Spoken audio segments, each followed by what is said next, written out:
casa aquí, no corazón de Santiago, no Pazo de Raxoi, no Obradoiro, e damos a benvida ao Consello da Cultura Galega, en primeiro lugar, en parte do presidente de Ramón Villares, que non pode estar neste momento aquí.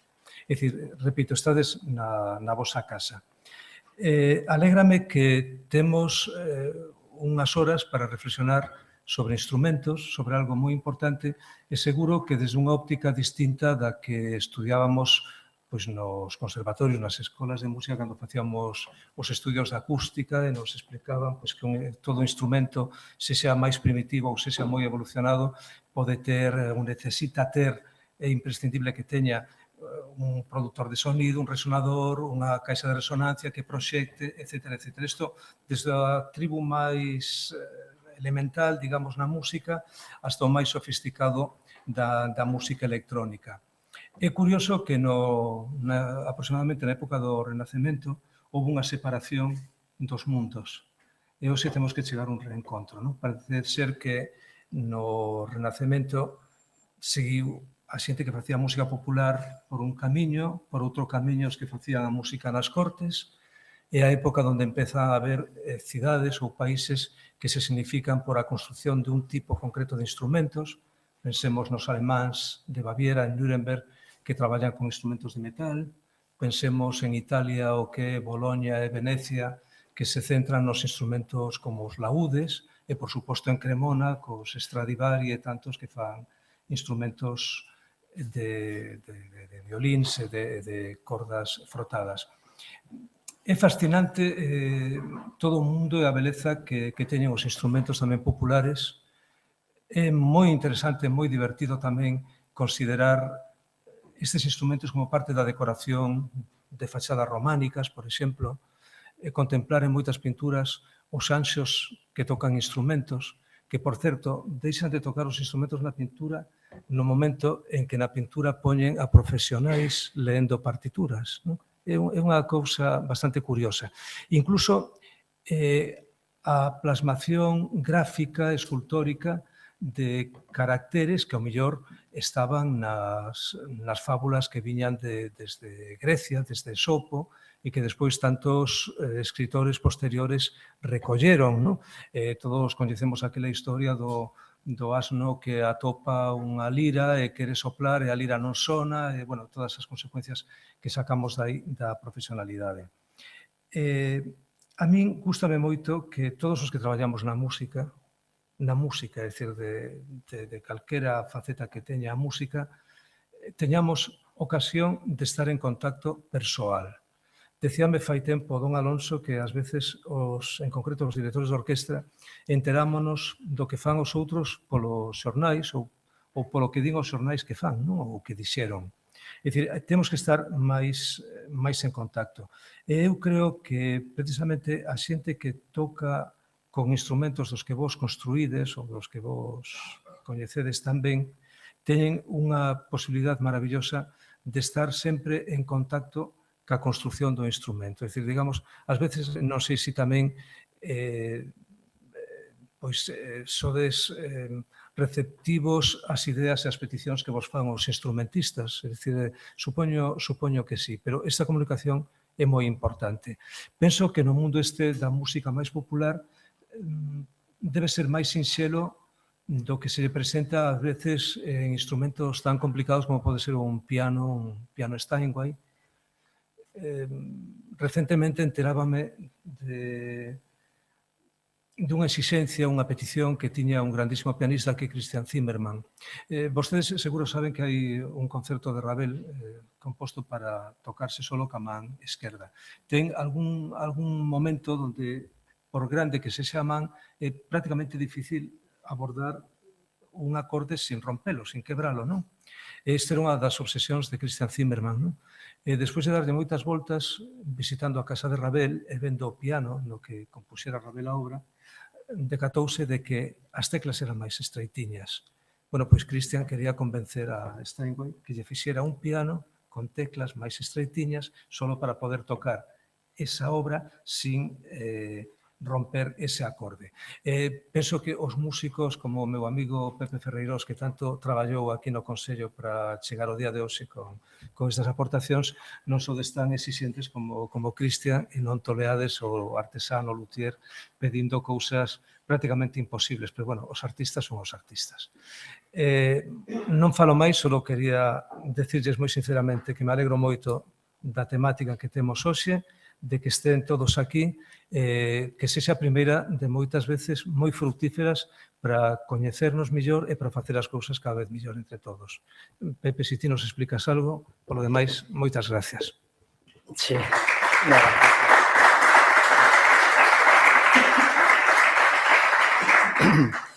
Bueno, eu simplemente decir que dentro da sección de música da que Maximino é o coordinador e eu son un dos membros, pois se acolleu por todos os membros da sección de música moi ben a idea de facer unhas xornadas sobre a artesanía popular. A mí me parecía tamén, digamos, de xusticia, pois os artesanos moitas veces están moito nun segundo plano. Realmente a evolución da música e a evolución da nosa música popular, pois evidentemente que foi non só gracias aos músicos, sino tamén gracias aos artesáns que había detrás. Entonces, a mí me gustaba que salira á luz un pouco as opinións, elexín a 4, así un pouco que eu pensaba que podían expresar un pouco unha idea xenérica do que opinan, pois, todo este sector. Eu quería un pouco aquí, foi un pouco tamén o que me animou a todo isto, pensar en anos atrás, alá polos anos 70, que isto da artesanía estaba un pouco en 4 mans, prácticamente, cada un dun xeito moi individualizado, cada un no seu sitio, sin contacto con nadie, cada un cos seus secretos. E por los anos 74 aproximadamente aí pasou unha cousa moi mala, en definitiva, morre Basilio Carril, morre en ese espacio de tempo, prácticamente nos 74, 75, morren 3 artesáns que eran referentes, como era Basilio Carril aquí en Santiago, como era Paulino Pérez en Lugo e como era García en Riobó. Eu tratei os 3 e foi un visto non visto. Recordo que cando morreu Paulino e Basilio me decía García de Riobó, me decía, hai un andazo que non sei se o próximo serei eu. E foino. O sea que, bueno, son cousas que pasan. Pero, despois deso, que se pintaba un futuro un pouco extraño e un pouco difícil para a artesanía, tuvemos a suerte de que quedaba unha persona lá en Ribeira de Piquín, que foi un referente, que foi don José Seivane, e, por outro lado, outra persona que tamén, digamos que nesas etapas, pois tamén foi decisivo, que foi Antón Corral. E eu creo que desde eses 2 puntos de Seivane, José Seivane e Antón Corral, dai empezou a partir un pouco a idea de que os talleres había un pouco que abrilos, empezaron a recibir moi ben a xente nova que iba preguntando, que iba un pouco con ansias de aprender, e dicir, bueno, pois a mí me gustaría seguir por aquí. E eu penso que esa xente axudou moito, cito a esas 2 persoas en particular, porque penso que hai un antes e un despois deles, e a partir de aí, pois, empezaron a salir pois unha serie de xente nova que hoxe en día, pois, por sorte, está espallada por toda a nosa xeografía, cada un xa nos seus propios talleres, e penso que facendo unha labor non só de repetición dunha tradición, sino que evolucionando e buscando tamén cada un novas formas de expresar o que cada un leva dentro, non? E iso me parece moi importante. E por iso un pouco tamén quixen a xente que viñese hoxe, pois un pouco Seivane, un pouco como continuador, un pouco de toda esa línea que xa comenzou o seu pai. E despois os outros 3, pois que eu penso que son da nova xeración de artesáns e que cada un ten, digamos, tamén unha óptica propia, uns de seguir máis a tradición ao pé da letra, outros un pouco de, pois, abrirse un pouco máis, bueno, xa son pero espero que hoxe nos lo expliquen eles, que son quen evidentemente hoxe teñen a voz. Quero lle agradecer que fosen receptivos e que se apuntasen a este pequeno desafío. Xa digo, agradecerllo en nombre meu e en nombre do Consello da Cultura, evidentemente, que saben que aquí teñen a súa casa, e agora, bueno, pois que nos expliquen o que les sale. Sí, o primeiro creo que é Álvaro, entonces...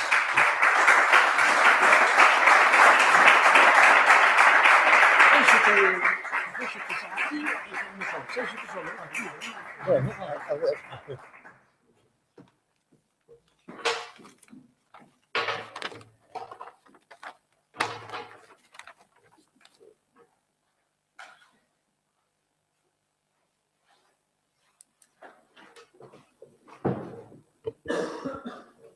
Bueno, pois moi boas tardes. Estamos aquí moi contentos de vernos rodeados aquí de tantos gaiteiros e amigos. E, bueno, pois, eu non vos vou falar da historia da gaita, ni moito menos, eso píllame moi lonxe, pero sí da historia da gaita, pois, coincidindo con Seivane. Bueno, que hai uns poucos anos, pero non son moitos, pero xa choveu. E, bueno, pois noso pai, Xosé Manuel Seivane, como dice Pepe, pois construiu a súa primeira gaita no ano 1939. El basouse noutra gaita que, ao pensar del, pois estaba ben, e según el, pois a gaita tamén lle saliu pois moi ben. Daquela era costumbre facer as gaitas, pois a costumbre era por zonas, pois íbanse sacando unhas por outras e a veces as da zona do lado pois xa non coincidían. O gaiteiro pois era, por tradición, pois era solista. Unha porque, por eso que acabo de dicir, que era moi difícil encontrar outra gaita, según dicían elas, é que a miña dá ca túa. Non, pois a miña ca túa non, pois cada un pois tocaba solo, non? Ainda que había, pois sí que había unhas ganas de tocar en grupo, cando dúas gaitas coincidían, pois ali estaban tocando, non? E mesmo bueno, pois xa empezaban outros instrumentos a mezclarse polo medio, como pode ser o acordeón ou o clarinete. Bueno, pois todo isto, esta construción, pois era con medios moi rudimentarios, polo menos no caso de noso pai. El mesmo tuvo que facer o torno, un torno de ballesta, ca axuda de meu avó. E, bueno, pois fixeron o torno e fixo os escareadores e unhas poucas ferramentas, pero, bueno, eu creo que era máis ben a pericia do artesán o que o levou a facer unha gaita medianamente aceptable para os tempos. Logo chega un período de... Bueno, todo isto durou uns cuantos anos.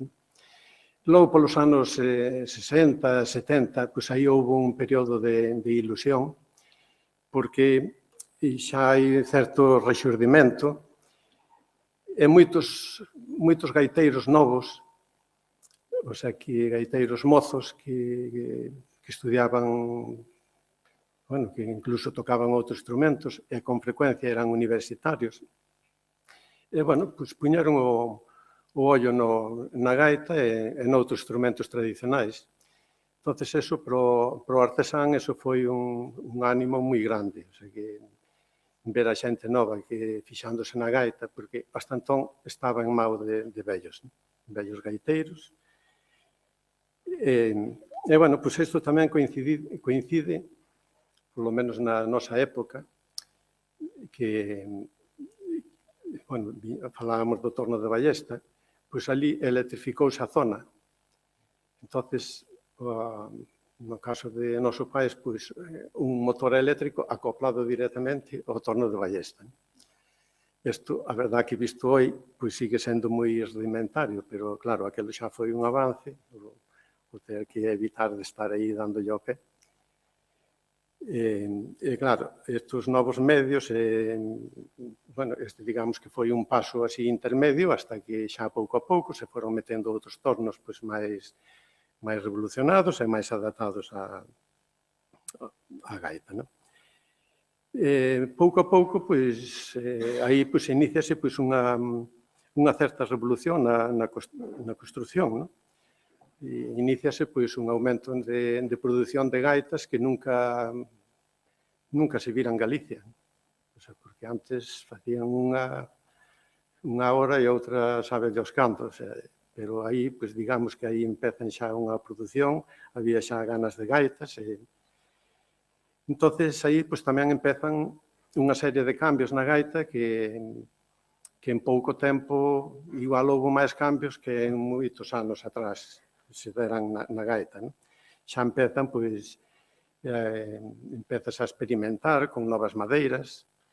Hasta entón, pois, eran, aunque a debuxo era máis valorada, pero pois, utilizábanse o olivo, a cerdeira, as rules froiteiras en xeral, incluso o freixo para gaitas así máis, bueno, máis cativiñas, digamos, non?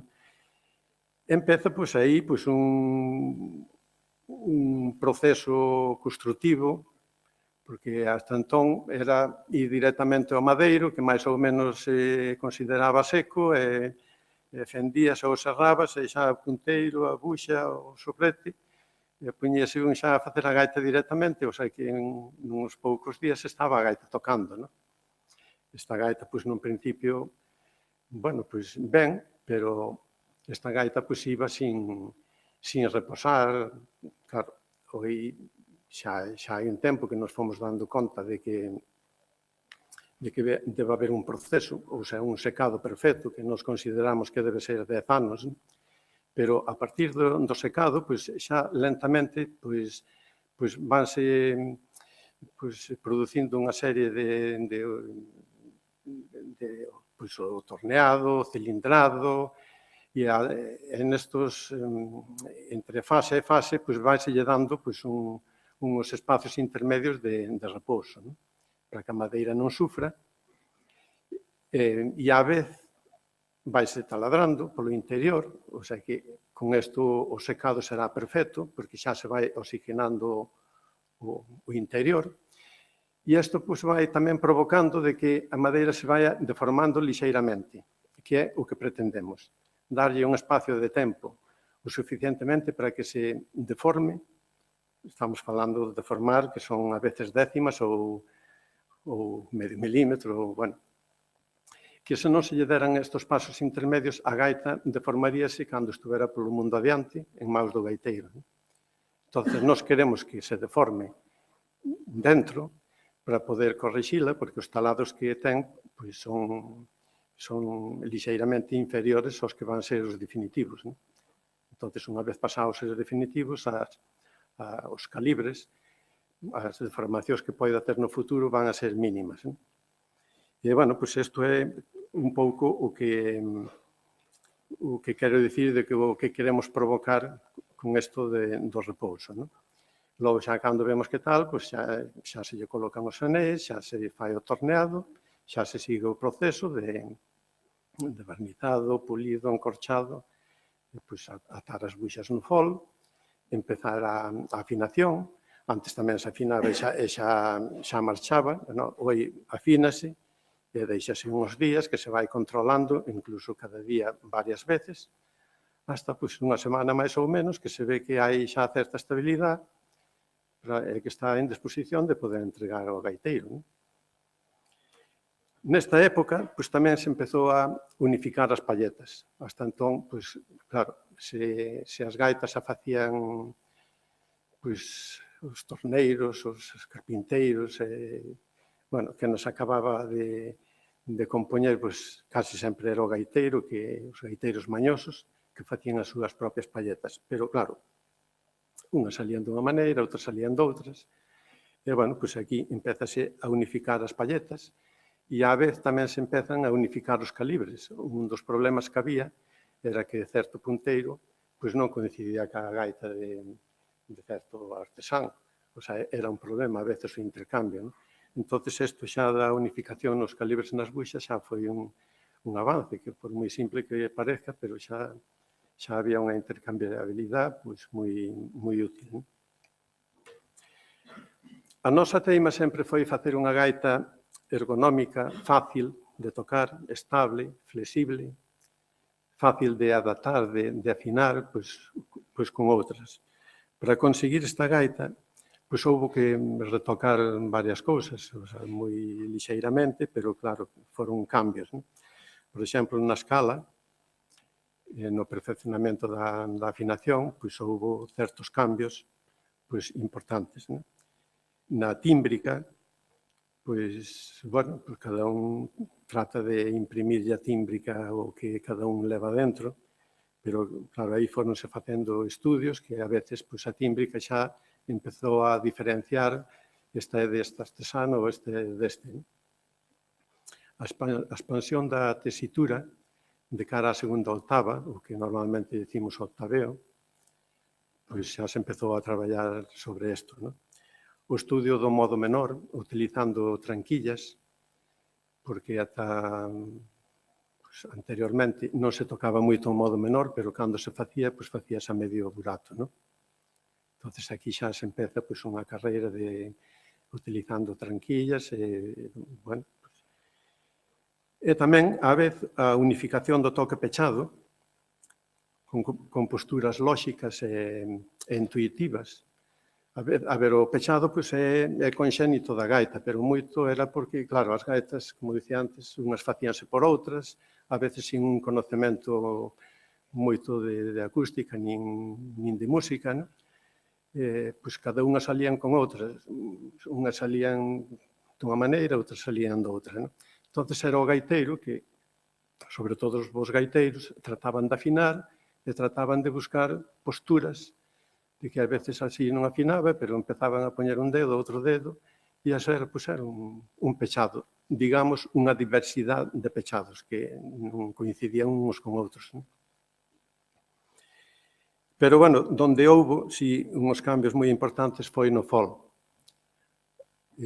Ainda que o fol de cabrito pois, é o innato de cabrito ou de outro animal, o innato da gaita, bueno, pois todo nesta época que viña falando, a gran maioría dos foles pois era o de goma. O de goma entrou con tal forza, pois a xente aceptou no ben, pois era un pouco sinónimo de modernidade, pero realmente pois o fol de goma pois era un auténtico problema. Os que tocastes con fol de goma o sabréis, era unha fonte de auga, non había palleta que durara, nin pallón que parara quieto, non? Pero o peor de todo pois, era que aquilo estaba aceptado. Incluso había gaiteiros, e además vos gaiteiros a veces, que como disfrutaban baleirando e ver como caía medio litro de auga do interior, non? E, bueno, aquilo pois, hasta era insalubre. Bueno, pois, así como alternativa, pois empezou o fol que nos chamábamos o fol de charol, que era unha pel de becerro, pero con un tratamento exterior de acharolado, que era o que impedía de que se escapara o aire. E, bueno, pois aquilo xa, comparado co de goma, pois era un gran avance, pois moi grande, non? Pero o salto definitivo a volver outra vez ao que era a gaita e a estabilidade de os roncos e das palletas e pallós, pois deuse pois, cando se empezou a introducir masivamente o fol de cabrito. Nós tuvemos a sorte de que noso pai, a pesar de que el sempre pois, utilizou o fol de goma pois, porque así o demandaban, pero el particularmente nunca puido tocar con un fol de goma. El sempre utilizou o fol de cabrito. Entón, eso axudounos moito a nós pois a outros artesáns, porque el deu charlas, deu conferencias de como curtilo, pois como montalo na gaita. E, bueno, pois isto, unha vez que se deu este paso, que eu creo que foi aí polos anos 80, nós decidimos, dixemos, non facemos máis goma. Todo, pois, foles de cabrito ou como mínimo, pois, acharolados, non? E, bueno, pois aí xa notamos de que a gaita, bueno, xa empezaba a coller estabilidade. Había xente reacia, o sea, a veces cando se fala de tradición, pois hai anécdotas de gaiteiros vellos que dice, no, eu teño un fol de goma que non o cambio por un de cabrito, porque o meu é dunha DKV 1500, por exemplo. Carlos igual lo conoce, é un Liñares, acordaste de Liñares, sí. Bueno, era un gaiteiro do Balea Rei de Viana.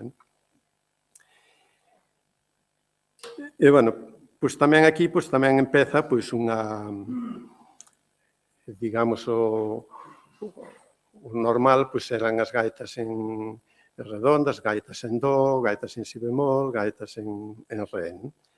Pero, bueno, xa se empezan a construir en la, en sol, la bemol, para corales.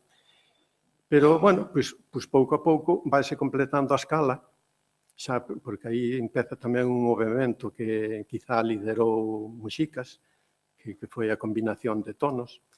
Entón, para ter todas as posibilidades, foronse creando todas as tonalidades, incluso toda a gama cromática, o sea que podemos ter desde un re 4 hasta un sol 5, e algunhas dobladas por arriba e por abaixo, o sea que hoi hai infinidade de tonalidades. Os roncos, a vez que aumentan os punteiros, tamén nos vimos obligados a facer tonalidades moito máis graves, moito máis agudas, porque como pode ser o chión de payón, que ao fin e ao cabo é un bordonciño pequeno. Aquí fíxose moito experimento, moitos estudios para poder conseguir un ronco potente, dulce ao mesmo tempo, estable, que non dera problemas e que empastara perfectamente cos punteiros. Os pallós, normalmente, sempre era o pallón de cana. Un pallón de cana ben feito, era unha maravilla, pero, bueno, o problema que tiñan era a inestabilidade. Sempre había que estar afinando, eran moi sensibles siguen sendo, a humedad, os cambios de temperatura, moitas veces, eles mesmos se calan ou a veces octavean, ou, bueno, unha serie de problemas que nos fomos dando conta e sempre, na nosa cabeza, sempre estábamos pensando isto habería que darlle unha solución, bueno, fixemos moitas probas con distintos materiais, bueno, sí que se conseguían pallós de moitas maneiras, pero eso de igualar o timbre co de cana, eso era moi difícil. Hasta que demos co pallón este sintético Seipal, o que actualmente facemos. Anteriormente fixemos o mismo, pero o corpo era de buxo, funcionaba moi ben, pero ese corpo de buxo tamén tiña eses problemas, o sea que a humedad a veces iba variando e acababa con problemas. Cas palletas, quixamos facer o mismo. Dixemos, por que non unha palleta sintética? Igual que se conseguiu o pallón. E, bueno, houve aí un proxecto a 3 bandas que por un lado que tiñamos o CETAC, o Centro de Automoción de Galicia, o Grupo Sonitum da Universidade de Vigo, que estaban colaborando con nós co fin de poder conseguir esta palleta. E, bueno, o proxecto durou 3 anos, non se conseguiu ao 100%, pero, bueno, sí que se sentaron as bases como para pensar de que nun futuro que se pode retomar e de que sí se pode conseguir. Bueno, isto á vez non era solamente na palleta, tamén era pensando de que a madeira, hoxe en día, é un ben escaso, as boas madeiras, granadillo, buxo, cocobolo, madeiras de fora, e un 80% aproximadamente máis na viruta, en serrín. Aí tamén pensamos en bueno, todo eso con a combinación de resinas e componentes de biomasa, de formar unhos tacos e dai poder construir gaitas tamén. O proxecto ese acabou, un día ao mellor o retomamos e a ver se lle podemos dar vida a todo eso. Outra necesidade que vimos tamén sempre foi o tema do punteiro, sobre todo ao tocar con outras gaitas ou con outros instrumentos. Claro, todos os instrumentos de vento, máis ou menos, todos teñen algo para regular dunha forma fácil e directamente. Pois o método que tiña a gaita é o de sempre, sacar o punteiro e coller a palleta e subila, sacando o fío ou puñelo para subir o tono ou baixalo. Bueno, pois nos equipos demos co punteiro regulable Seitor, que por medio dunha rosca se pode alongar ou encoller e, polo tanto, subir ou baixar o tono. Creemos que foi un gran avance. Bueno, incluso, en algún momento pensamos de poñelo en todas as gaitas, pero tamén pensamos de que é mellor que o teña que non vai a necesitar, porque hai persoas que, ao mellor, que empezan e non saben afinar, e seguramente que iban a estar aí roscando e desarroscando, e iso non lles iba a resolver o problema, non? O sea, un gaiteiro ten que aprender a afinar un punteiro dos de sempre, un punteiro fixo. E despois, o outro, se ten necesidade, sí que se lle pode acoplar, non? Despois hai outras melloras que, en principio, parecen pequenas, pero que sí son importantes, porque por moi pequenas que parezcan, a gaita é un todo, debe considerarse un tono. Nos, por exemplo, a boquilla do soplete é unha boquilla desmontable que é moi útil, incluso a veces un neno leva unha boquilla pequena, pero o neno vai medrando e non ten necesidade de cambiar o soplete, simplemente vai cambiando a boquilla a medida que vai medrando. Ou cando a mesma gaita é utilizada por máis dunha persona, cada un pode ter a súa e saca e pon, por cuestións de higiene, creemos que é moi práctica. Ou tamén a válvula o que sempre o zampón, a válvula do soplete, é un sistema tradicional que sigue existindo e é o que mellor vai, pero hasta agora. Agora hai outros sistemas máis fáciles de cambiar, máis duradeiros. E, bueno, son pequenos detalles, pero o que fan é sumar. No campo no apartado da estética, eu ainda recordo ver, sobre todo, cando eu era neno, pero entraban con o meu pai e dicían, faime unha gaita de buxo, unha gaita barata de buxo. Eles xa o dicían todo, daquela buxo había en abundancia, era a máis barata, porque xa estaban as de granadillo, que eran moito máis caras. Pero, posiblemente, houbo épocas que xa nin a tonalidade decía, facíase a da zona, o normal da zona, que era entre un si natural e un do, xa nin pedían. Despois, máis adiante, xa empezou o do, faime unha gaita en do, tal. Pero, despois, a sorpresa levaba cando chegaba a recoller a gaita, porque unha tiña a funda granate, outra azul, eso iba a gusto do feitor.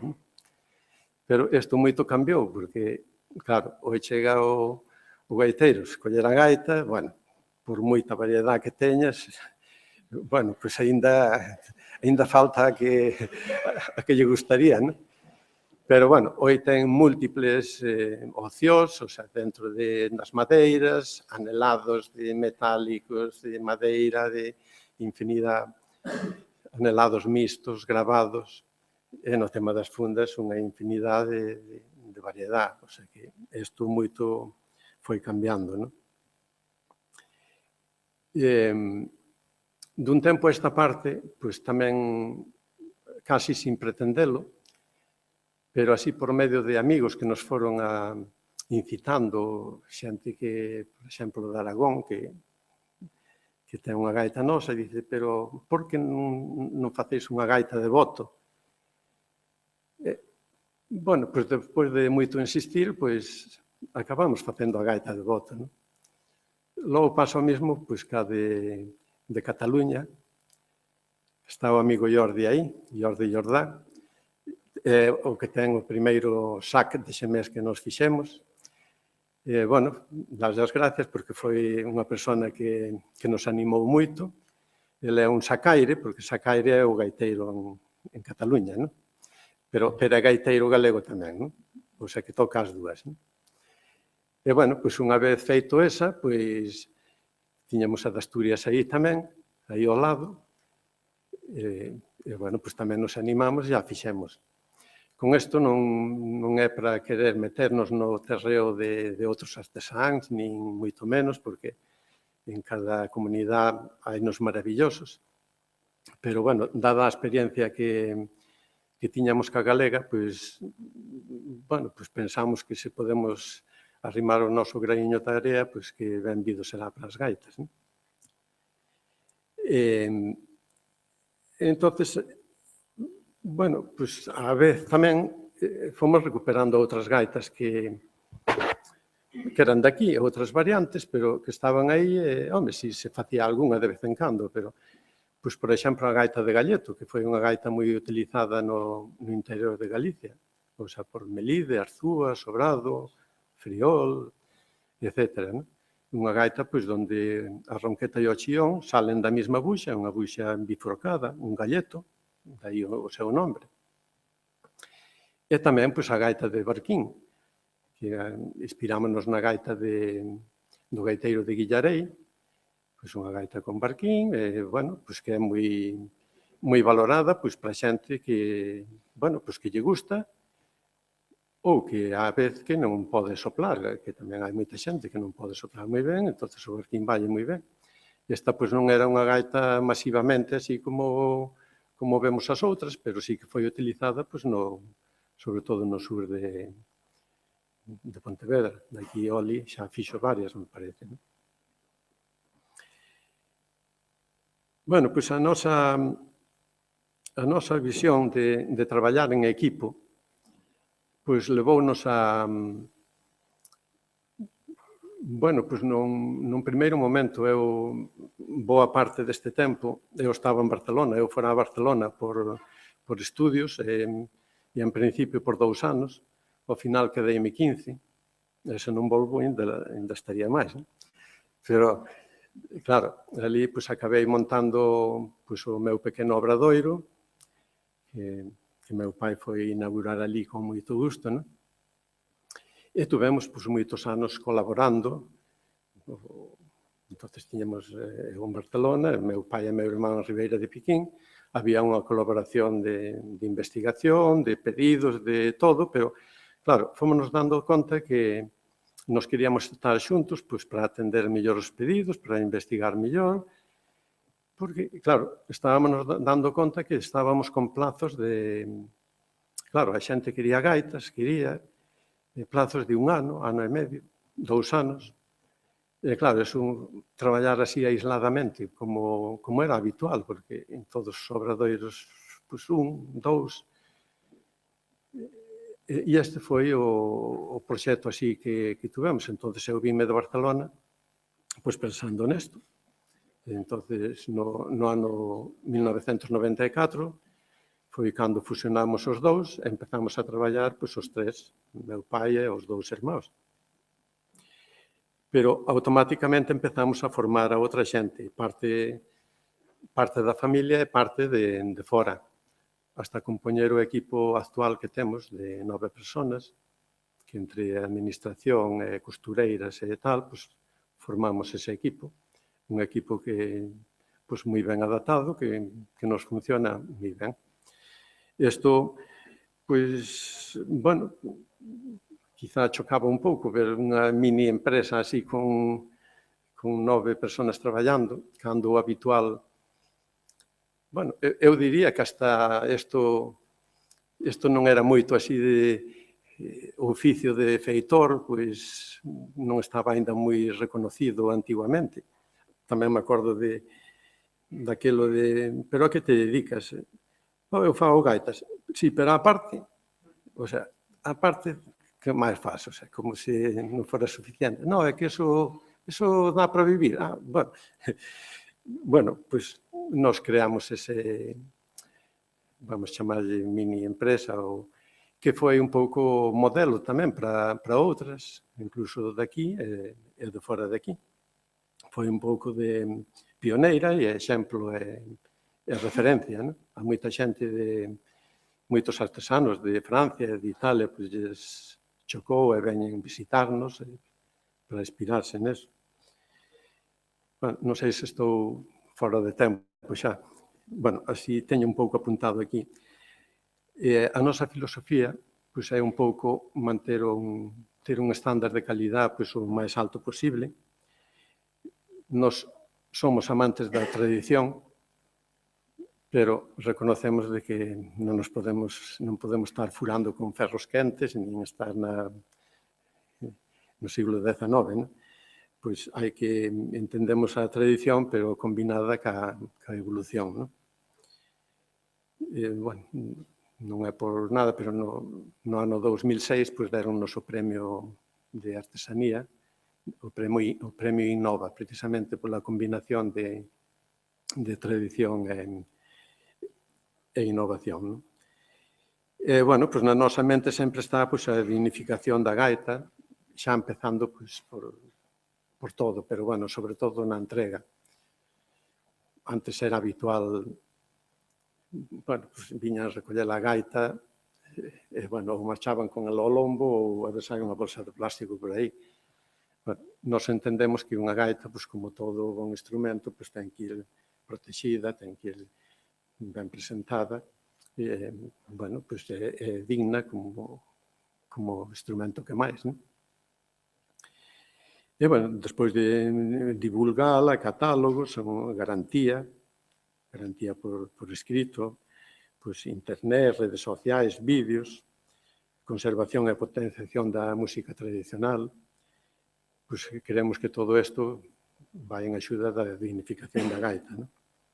E para rematar, pois, bueno, pois hoxe a gaita, claro, depende como se mire, comparado ca gaita de hai, bueno, pois moitos anos, pois sí, eu creo que hai moitas diferencias, pero ca gaita actual, pois non perdeu a esencia daquelas vellas gaitas, pódese seguir tocando como solista, en dúos, cuartetos, bandas de gaitas, grupos folk, sinfónicas, e mesmo, pois polo mundo adiante está noutras culturas.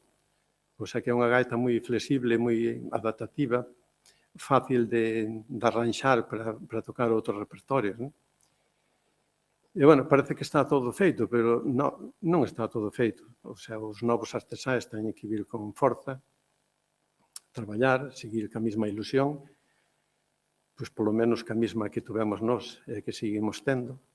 E, bueno, esa palleta sintética está aí cerca, pero creo que se pode conseguir, non? O sea, que é un instrumento de momento ainda non acabado, o sea, é moi bon, pero está en un gran nivel, pero que sempre se pode mellorar, sobre todo pois, na estabilidade, na facilidade de afinación, etc. E, bueno, pois nós desearíamos pois, seguir estando presente en todos os movimentos e avances que se fagan na gaita. E nada máis, non teño máis nada que dicir. Moitas gracias. Estamos en contacto despois, seguiremos falando, non?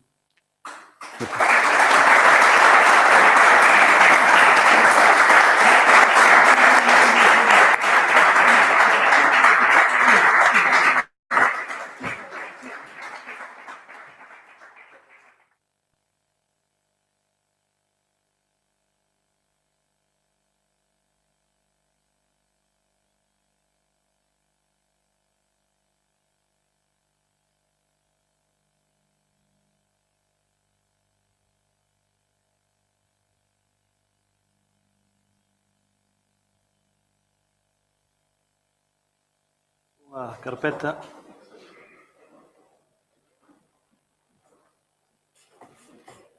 Vale.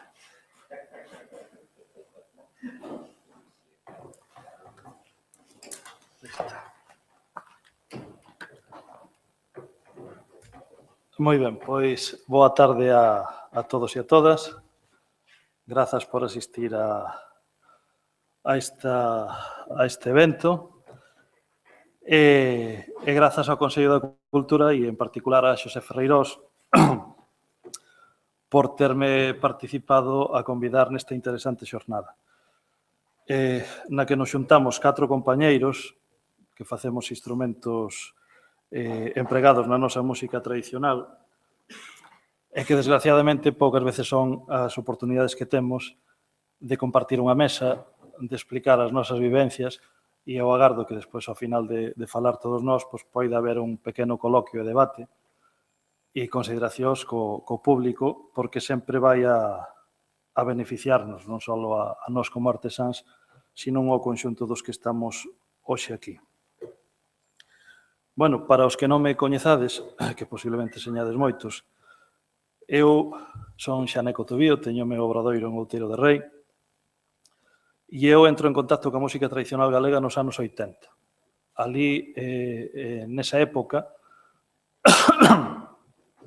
na práctica totalidade de Galiza, pois houve unha expansión do asociacionismo cultural, no que a maior parte se crearon, eu son da Terra Chá, e ali creáronse asociacións na práctica totalidade dos concellos, e en algún concello había máis de un par de asociacións, nas que se dedicaron, como unha das actividades sociais, na época, pois, os concellos apenas lle facían caso á nosa cultura, pois que a actividade fundamental que tiñan era o ensino da gaita, da música tradicional e do baile. Eu entrei ali en contacto, de feito, gardo un moi bo recordo desa época, porque foi cando coñecín a Pepe Ferreirós, que ali un compañeiro do Outeiro, Manuel Fontpedriña, gaiteiro, pois trouxo daquela a Pepe sin cana ningunha a explicarnos o montón de gaitas que xa tocaba el daquela no seu grupo, non?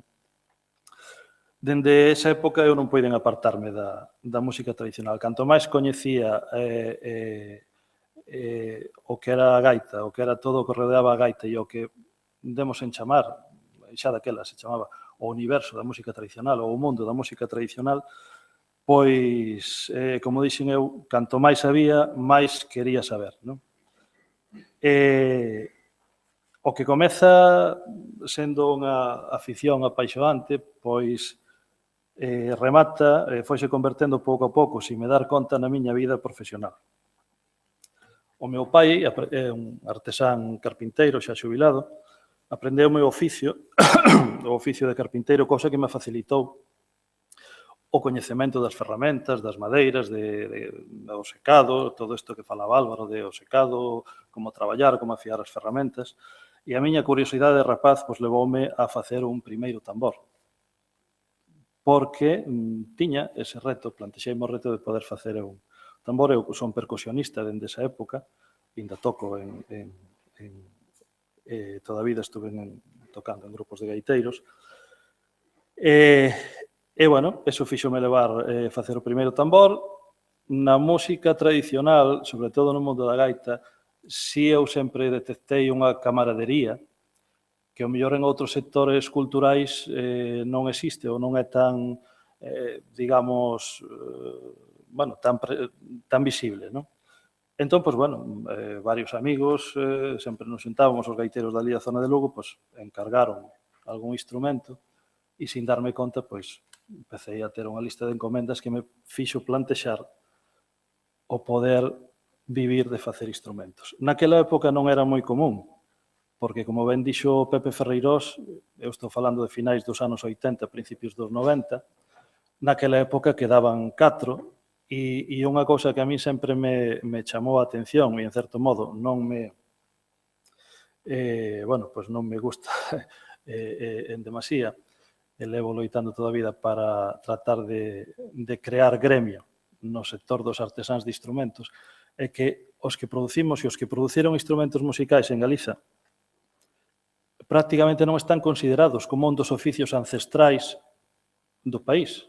Cando falamos de oficios artesanais ancestrais, inmediatamente imos aos alfareiros, imos aos cesteiros, que si o son, e evidentemente gardan detrás moita sabiduría de séculos, pero os dos instrumentos, que tamén hai sabiduría de séculos, sobre todo nas gaitas, coñecemos obradoiros do século XIX, casi algún do XVIII. Incluso hai ferramentas, hai descendentes, o caso de García, e ainda hai un tataraneto, creo que é, facendo gaitas do primeiro que montou o obradoiro.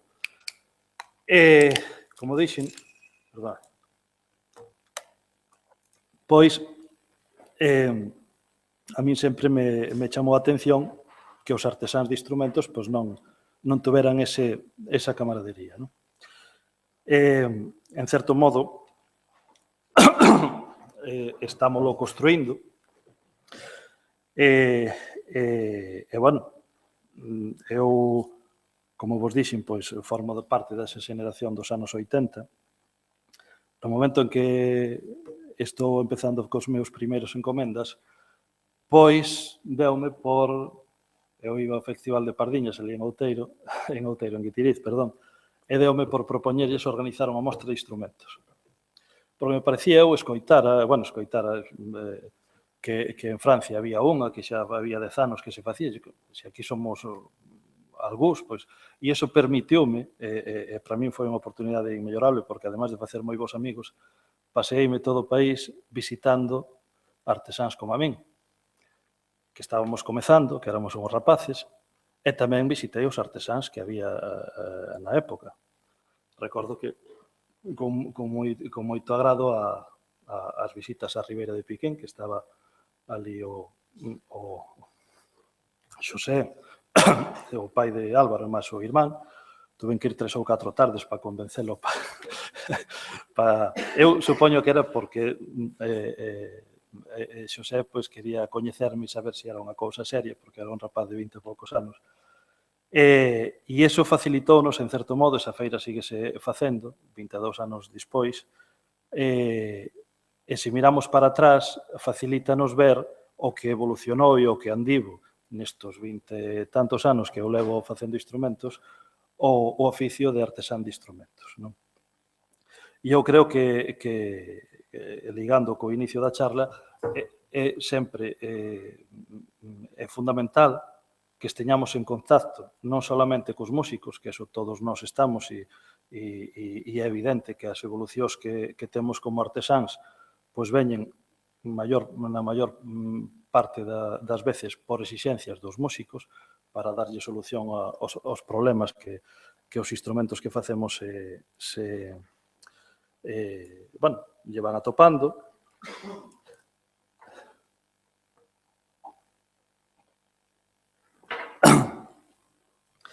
E xa para rematar esa pequena presentación de quen son eu, pois no ano 96, unha vez, falado da Feira de Pardiñas, que me facilitou coñecer a moitos artesáns e estar en contacto con eles, pois xa no ano 96 é cando eu me dou de alta e monto a miña empresa de autónomo e vivo profesionalmente de facer instrumentos. Comecei, como dixen, que a percusión, sigo facendo percusión, e no ano 95 entro en contacto co mundo coas zanfonas. Fixen o primeiro contacto, pois tiven a oportunidade, vivo en Lugo, cerca do Obradoiro da Diputación de Lugo, pois un dos últimos cursos que deron de formación de artesáns, pois tiven a oportunidade de asistir a él, e ali foi onde tivemos primeiro contacto ca construción das zanfonas. Despois, en ese mismo ano, tamén a Asociación de Gaiteiros Galegos, da que eu formo parte desde os seus inicios, organizou un cursiño que trouxe un francés, Logan Tixier, a dar un curso de como tocar o instrumento, de coñecemento do instrumento, e que nos explicara tamén a evolución e a presencia da zanfona no departamento francés onde ele é originario, que é Vendée, que ali teñen un traballo feito no que ele era participante sobre a recuperación da zanfona tradicional que había nesa zona. Sin dúbida, o que máis me axudou para poder facer zanfonas foi a colaboración con Xermán Arias, un luthier de Sarria, que tamén se formou no taller da Diputación de Lugo, e que propúxenlle ir ao seu Obradoiro a facer a primeira zanfona, cousa que me facilitou sin ningún problema. Ali fixen a primeira zanfona e non só foi facela, senón tiven a oportunidade de comentar desde cada paso que dábamos na construción das zanfonas, pois, dende o punto de vista del que xa as facía, e eu que estaba comezando e tiña un montón de curiosidades e dúbidas e coñecementos que vas adquirindo con lectura de libros, manuais e métodos que hai polo mundo adiante. Entón, cada paso que facíamos era un comentario das posibilidades de por que se o facemos así responde dunha maneira, se por que o facemos desta outra responde da outra, e sempre tendo presente a tradición musical galega. Mais adiante coñecín a Jesús Reoliz, tamén unha persoa que é fundadora da Asociación Ibérica da Zanfona, e que imparte xornadas para artesáns, e eu, nesa época, asistín alá en Ávila con varios artesáns galegos, compañeiros, Carlos do Viso, non recordo, Nebra, non recordo se había algún máis. Fomos ali a ese fin de semana de formación de como el facía as zanfonas e do traballo que el tiña feito, non?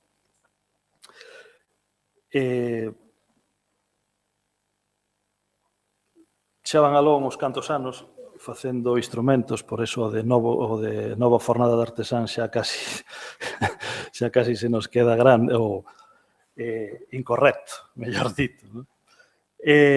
Sempre evolucionando e incorporando novas técnicas e materiais, co mesmo obxectivo, que os instrumentos musicais que empregamos na nosa música tradicional acaden o máis alto nivel de elaboración, conquerindo así a mesma consideración que calquer outro instrumento clásico, que na época en que nos comezamos, como ben dixo Álvaro, non era así. Unha constante labor de estudo e investigación de instrumentos antigos que caen nas miñas maus, xunto coa formación de técnicas en loterías e o permanente contacto cos músicos e músicas no país, permítenme estar en contacto de evolución e mellora dos instrumentos que elaboro. E xa para rematar con esta pequena presentación, pois dicir que no ano 2014 presentei unha zanfona a unha zanfona categoría de artesanía tradicional ao Premio Antón Fraguas, e que foi a escollida e a que gañou o primeiro premio deste certame de artesanía. Titulei esta pequena palestra Consciencia da zanfona na música tradicional galega, pois un pouco por unha publicación que fixeron os compañeiros, os irmáns Castro de Ourense, que no 2011 fixeron un congreso sobre Faustino Santalices. Sin dúbida, figura fundamental na reinsertación da zanfona na música tradicional. Pouco se sabe do pasado da nosa tradición na zanfona, mas a zanfona leva connosco en Galiza cando menos dende a Idade Media, pois varias representacións iconográficas así o testemunhan, desde o organistrum do Pórtico da Gloria ata a iconografía das cantigas do século XX. Trouxen aquí algunhas fotos para que vexades algunhas iconografías. Este é un organistrum feito, non. A ver, hai que parar aquí. Bueno, este é a das cantigas, as sinfonías que hai nas cantigas de Alfonso X. Este é o organistrum do Pazo Xilmírez. Este é unha zanfona que está esculpida en Pontevedra. Este tamén é do Pazo Xilmírez. Este é un zanfonista que hai nunha igrexa do Caurel.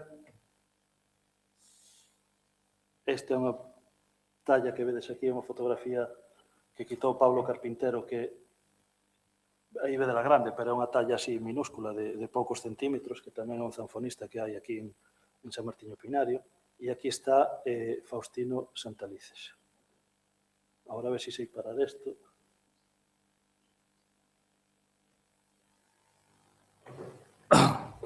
Bueno, igual andan as fotos solas.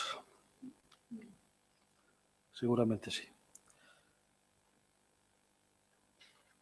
Sen dúbida ningunha, sin a labor de investigación e recuperación de Faustino Santalices, artífice de reincorporación da zanfona deste instrumento no acervo cultural galego, tanto coa publicación do libro La Zanfona como coas grabacións feitas no ano 29 e 53, a zanfona sería un instrumento dos xa desaparecidos e obxecto de estudio arqueolóxico que en realidade era como xa estaba na altura en que il comenzou coa súa labora de reconstrucción durante o século XX. Naquel libro Faustino deixou escrito, e eu quero facer fincapé nestes dos parágrafos porque me parecen a esencia do traballo que el fixo e do que despois sería a zanfona. A zanfona foi instrumento predilecto da Escola Lírica Galaico-Portuguesa. Toda esta produción poética está conservada nos 3 coleccións do Cancioneiro da Vaticana, Colocho Brancuti e Cancioneiro da Xuda. Hoxe podemos agregar o Cancioneiro de Martín Codas descoberto fai poucos anos, dicía Santalices cando escribiu o libro. Todas as cantigas de amor, amigo, escarnio e maldicer, todas líricas e cantables, contidas en ditas coleccións, non hai dúbida ningunha de que foron acompañadas pola zanfona o máis perfecto dos instrumentos daquela época. E tamén decía Faustino, instrumento de xograr que foi recollido do regato, con todo o herdo daqueles nómadas cantores polos cegos, deixou de soar nos pazos para vibrar nas romerías. Coincidimos todos en que foi fundamental a súa labor para restituir a zanfona na tradición musical. Para mí o máis importante foi o que fixo tendo en conta ou do que fixo foi, tendo en conta a nosa tradición de utilización do instrumento na música popular como instrumento soporte do canto, aínda que non é menos importante a súa aportación e creación do obradoiro de instrumentos da Diputación de Lugo, que xunto con o artesán de gaitas Paulino Pérez, pois ali comezou todo. Foron os inicios dos artesáns de zanfonas, que recuperaron o oficio, primeiro Paulino e despois Jesús, Antón Corral, e Goyanes e o Crego e Monforte. E foron a ponte e a fonte de coñecemento para os que hoxe as facemos. Dende entón, a zanfona é un dos instrumentos emblemáticos da nosa música patrimonial, xunto coa gaita.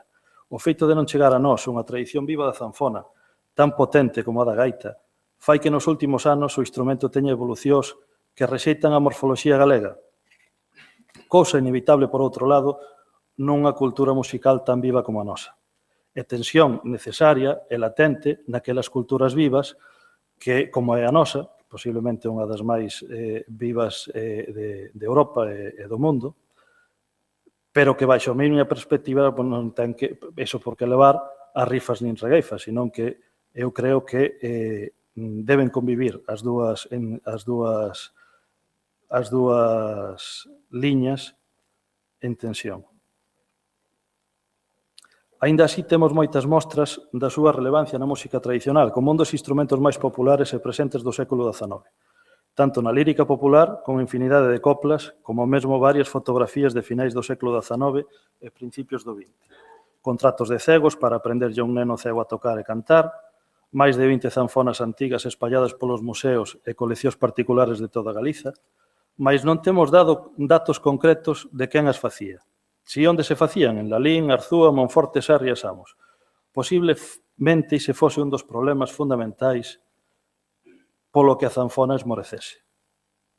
O meu primeiro contacto coa zanfona é escoitándoa en vivo, a Fuxen os ventos. E despois a través de discos que foron fundamentais na miña vida. O disco de Pablo Quintana, Miro Casabella, Milladoiro e Muxicas.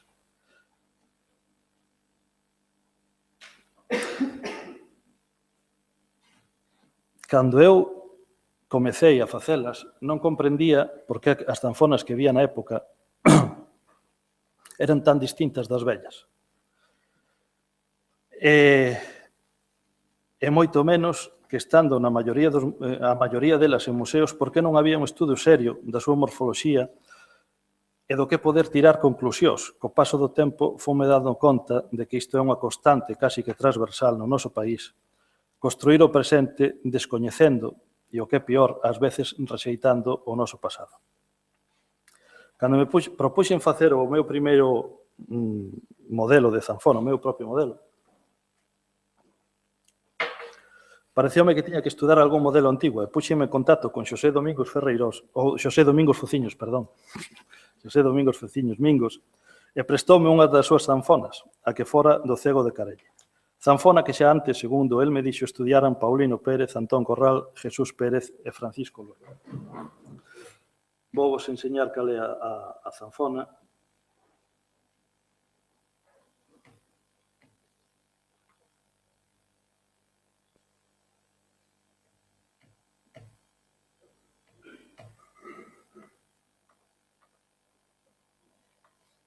Esta é a zanfona do cego de Carella,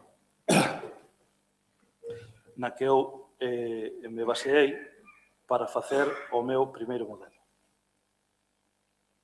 Despois de estudiala, voulle facer unha pausa. A ver.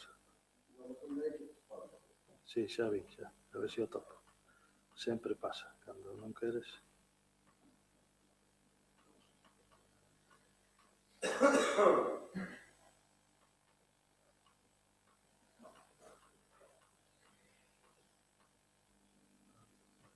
Aí está, pausa.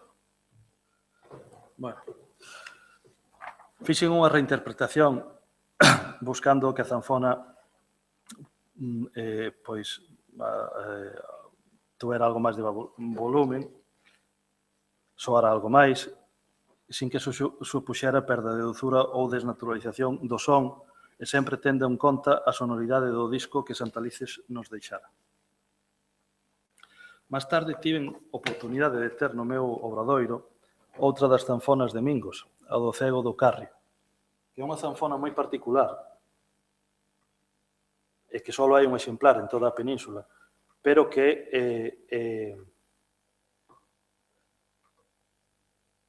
pero si temos varias iconografías e testemunhos de que era unha zanfona común. Nesta postal, pois vese, é unha zanfona con caixa de viola. Así me chegou a min o obradoiro. Bueno, agora como cara.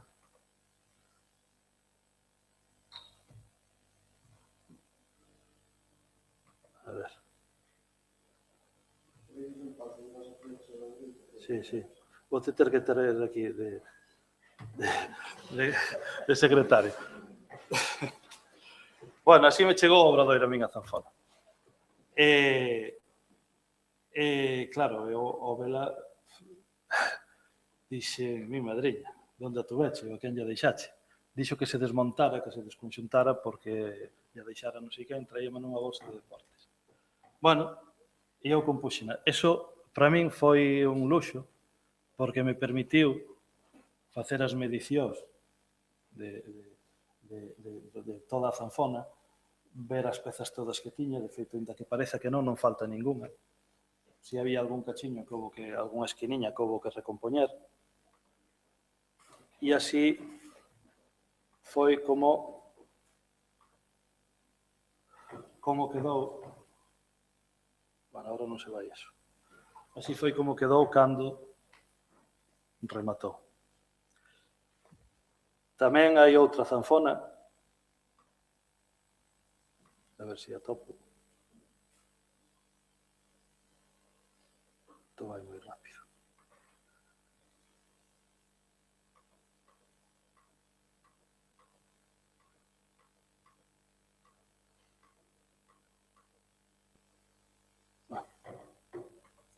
Estou perdendo moito tempo nesto.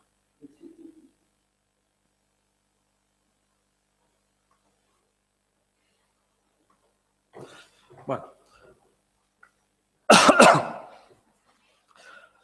Na actualidade teño no obradoiro outra zanfona, tamén propiedade dos irmáns Castro, que está por aí na foto, adquirida na Mezquita, que está tamén moi deterioradiña, faltanlle moitas pezas e que esa non compoñerei de todo porque non ten as pezas todas, pero que sí me fai pensar, tal como están feitas, que as zanfonas non estaban feitas por calquer carpinteiro ou banista, como se ten dito, senón que están feitas por xente que coñece o oficio. Porque esa zanfona é unha zanfona que ten uns calibres e espesores que nos din que esa zanfona é unha zanfona que está feita por un luthier. A miña, como vedes, aquí nas fotos de algunhas zanfonas miñas, pois a miña inquietude a hora de facer zanfonas, pois é manter viva a morfoloxía da zanfona galega. como vos dixen, pois, conxugando todos os instrumentos antigos coa correspondente reinterpretación e actualización aos tempos que vivimos. Tal como decía Álvaro, pois é evidente que a xente que toca hoxe a música tradicional, os músicos tradicionais, o folk, o amplo abano que hai dentro do que é a música de raíz, desde o máis xenuíno e a reproducción máis digamos, fidedigna do que era a tradición de gaita, a vanguarda máis actual que, afortunadamente, no país haina, non? Pois, como decía Álvaro, as zanfonas que facemos hoxe, pois, teñen que ter unhas características de que respondan ás necesidades dos músicos actuais, non? E é evidente que as zanfonas que eu fago non son reproducións das zanfonas antigas, senón que teñen características ou morfolóxicas da zanfona galega, pero tamén teñen as características da propia evolución social da música na tradición na sociedade actual. Eu traía aquí, que xa o explicou Álvaro, pois como exemplo máis palpable, a evolución que tivo a gaita nos últimos 30 anos, que hasta que te paras a pensar ao mellor a realizar unha charla destas ou a mirar fotos vellas, non te das conta do que cambiou a gaita, incluso no seu aspecto. E moitas veces, pois por modas, simplemente. Eu recordo de rapaz, cando se puxo de moda os foles aqueles de becerro con pel volta, sin vestido, pois que por todo o país, todo Dios cambiou os foles sin flecos e sin vestidos, non? Recordo tamén, cando eu comecei, que falaban das gaitas, como que as gaitas vellas non afinaban. E é verdade, non afinaban ca escala ou ca maneira, ca escala actual, pero si afinaban, tiñan outra escala, era unha escala modal que daquela apenas había investigación sobre elas e se descoñecían. Hoxe, afortunadamente, hainas, e vese que esas gaitas teñen un repertorio propio e que son gaitas das que saliron as que hai. Bueno, para min na zanfona é fundamental tamén que nestes tempos que a mí me parecen que son os tempos dourados do instrumento, porque eu faleivos de Santalices e faleivos de todo isto, porque cando Santalices empezou ca teima de reconstruir unha zanfona, a zanfona xa era unha peza arqueolóxica. Non existía na nosa tradición musical. Os cegos, que chegaron aos anos 80, alá en Lugo, o último cego dos Vilares, xa tocaban o violín. E el reinsertou a zanfona na tradición e para todos nós foi, digamos, que o primeiro chanzo para ver o que hoxe hai, 100 anos despois de que Santalices empezara a facerse cas primeiras zanfonas, pois é casi unha cousa inusitada en calquer cultura do mundo. Porque hoxe a zanfona, para min, sin dúbida, é o instrumento do século XXI. Na nosa tradición, hai escolas en todo o país, estamos 6 artesáns facendo zanfonas, cada un co seu estilo, o César despois dirábos a súa preocupación, que é totalmente a contraria da miña, pero non deixan de ser zanfonas as dúas feitas en Galicia e utilizadas por músicos galegos na tradición.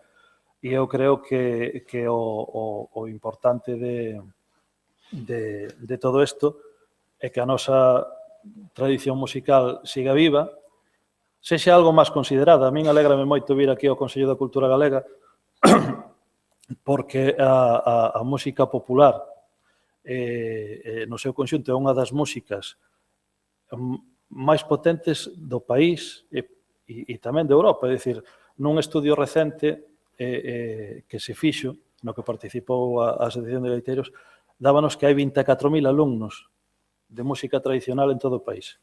Casi 600 profesores vivindo exclusivamente de dar un instrumento e 900 centros onde se dá algún tipo de clase de música tradicional. Solo en Galiza. Aí non se contaban centros galegos nin demais. E iso casi é máis, ou polo menos tanto alumnado, non creo que os conservatorios de música teñan ese alumnado, ou cando menos igual.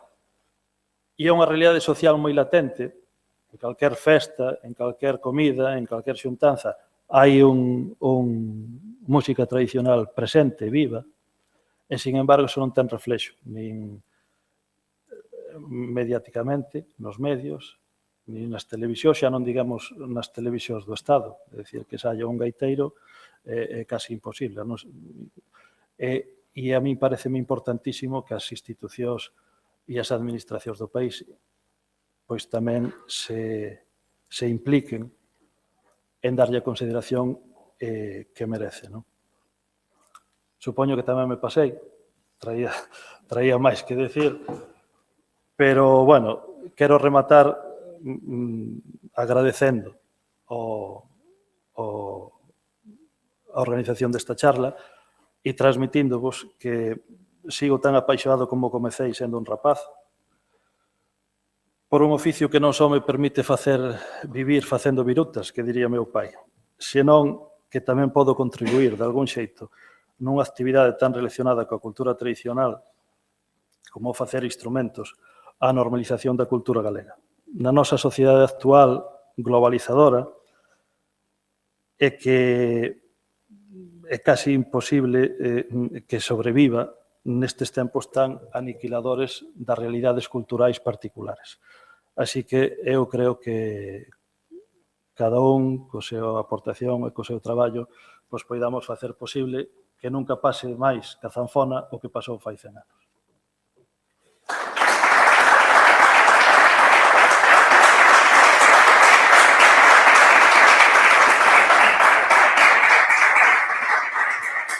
Gracias.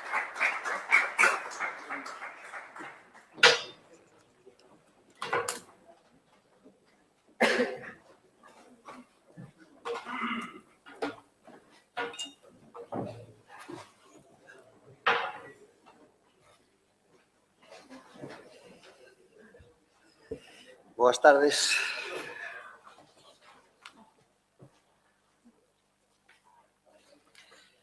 Vou ter que empezar a charla polo 5 minutos. Comezar a charla polo final, porque vexo que me teño que presentar.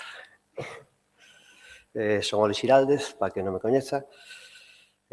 Tamén son constructor de instrumentos. Eu, en realidad, sempre digo, eu fago gaitas, eu do que como é de facer gaitas. O que pasa é que me tocou facer unha ponencia sobre as flautas.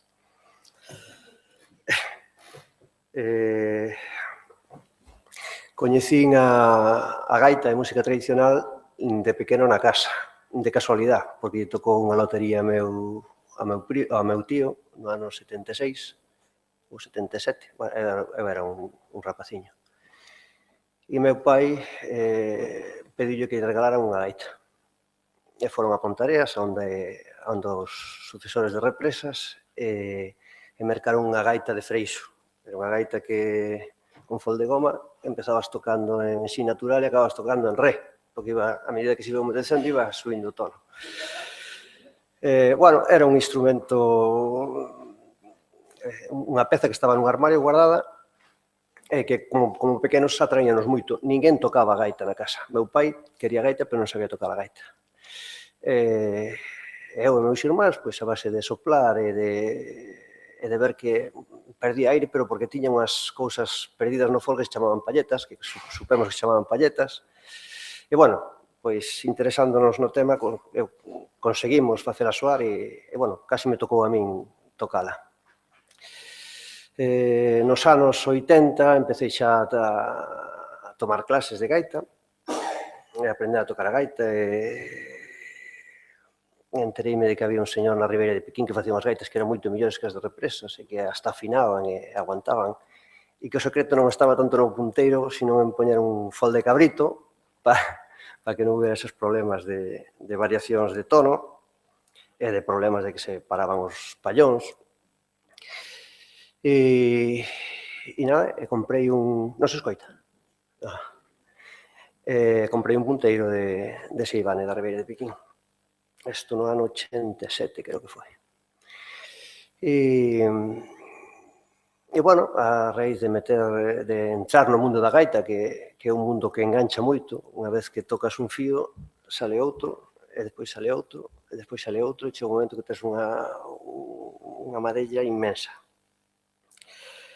E é moi adictivo, ademais, pois, bueno, fixen grupo, etc. Nese ano mismo, 87, uns señores de Vigo gravaron un disco que se chamaba Os Instrumentos Populares Galegos. E aí, bueno, é onde vou empezar a afiar un pouco do que vou a falar, que vou falar de que había unha flauta que se tocaba, que se chamaba requinta, que se tocaba no país, e que acompañaba gaitas. Foi unha presentación dese disco, non sei se, bueno, está aí Carlos, non sei se foi no 87 ou no 88. 8, pois no 88, foi unha presentación a Vigo do disco e quedei maravillado.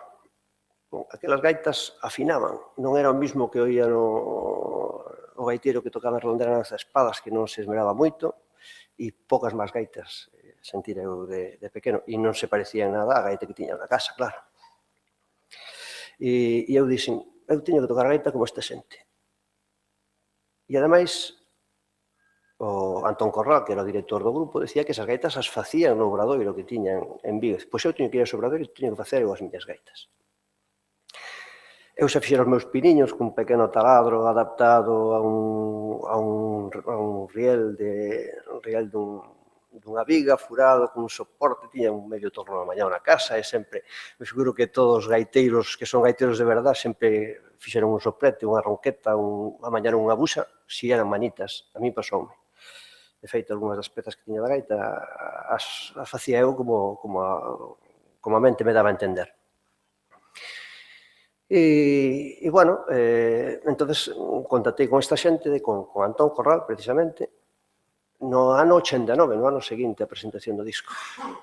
E me dixo, meniño, se te collen non hai problema, o único problema é que se nos está caendo o edificio e non vai haber clases. E entón tiven que esperar un ano máis, e no 90, por fin, me matriculei na Universidade Popular, na UPE, que chamamos. Estiven ali 4 anos. 4 anos, a verdade que foron uns anos moi bons da miña vida. Tendo 10 a poucos anos, 20 anos, quen os collera. E eu creo que aí aprendín o oficio de facer gaitas. No ano 93, o terceiro ano xa tiño o taller montado, no ano 93 saliu a primeira gaita para o público. En este mes, no mes de novembro do ano 93, saliu a primeira gaita para o rapaz de Redondela. E desde aquela, pois, hasta hoxe é o meu oficio, e penso que a hostelería xa non volvo nunca máis, que era o oficio que conocía antes. E eso, son como idea xente gaiteiro, pero gaiteiro de verdad, que vivo da gaita. Pero comentei que oía falar dunha flauta que se tocaba cos instrumentos tradicionais, coa gaita, e chamaban requinta. Que será eso da requinta? Entón, a raíz de estar na Universidade Popular, pois me enseñaron unha flautiña de madeira pequena, afinada en sol, e me dixeron que era unha requinta. Bueno, eu tocaba a flauta no conservatorio, ademais de tocar a gaita, e interesoume o tema da flauta. Eu me acordo que había, todos os días, a primeira hora tocábamos un instrumento, íbamos para o museo e tocábamos un instrumento.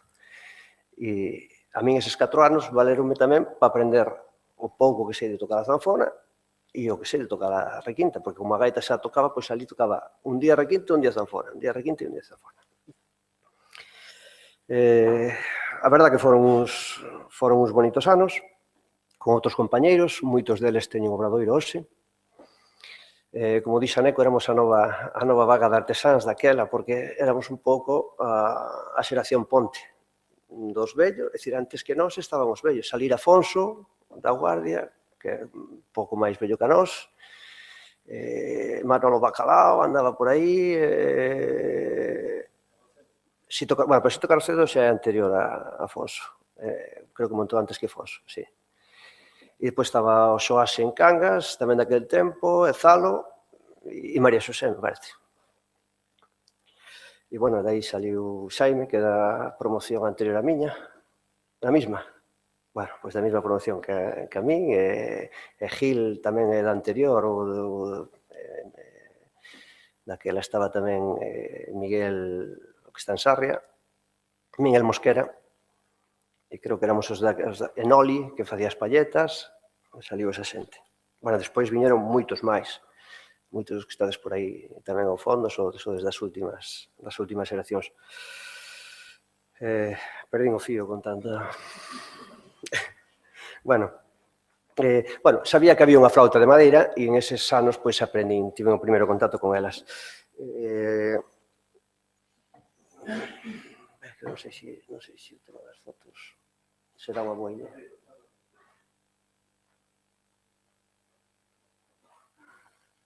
Bueno, aquí vamos perder moito tempo, despois vemos. Resulta que por aquel tempo organizamos o museo que había na Universidade Popular e, efectivamente, había unha requinta bella, pero a requinta bella non tiña nada que ver coa requinta coa que tocaba o grupo didáctico, coa requinta que tiñamos ali. O que eu acabei chamando a requinta globalizada, contemporánea, digamos, unha requinta para tocar con outros instrumentos. Probábamola e non, aquelo non chifraba, sonaba moi desquintado, non afinaban as octavas, era un misterio, ou estará mal, ou que os instrumentos vellos non afinan, non sabíamos cal era o problema. Era unha flauta de 5 pezas, un pouquiño máis grande que a que usábamos, e que tiña unha chave pequeniña. O ano seguinte, no 93, Kiko Montero escribiu un libro pequeniño, editado pola Diputación de Lugo, que se chamaba A requinta da Ulla.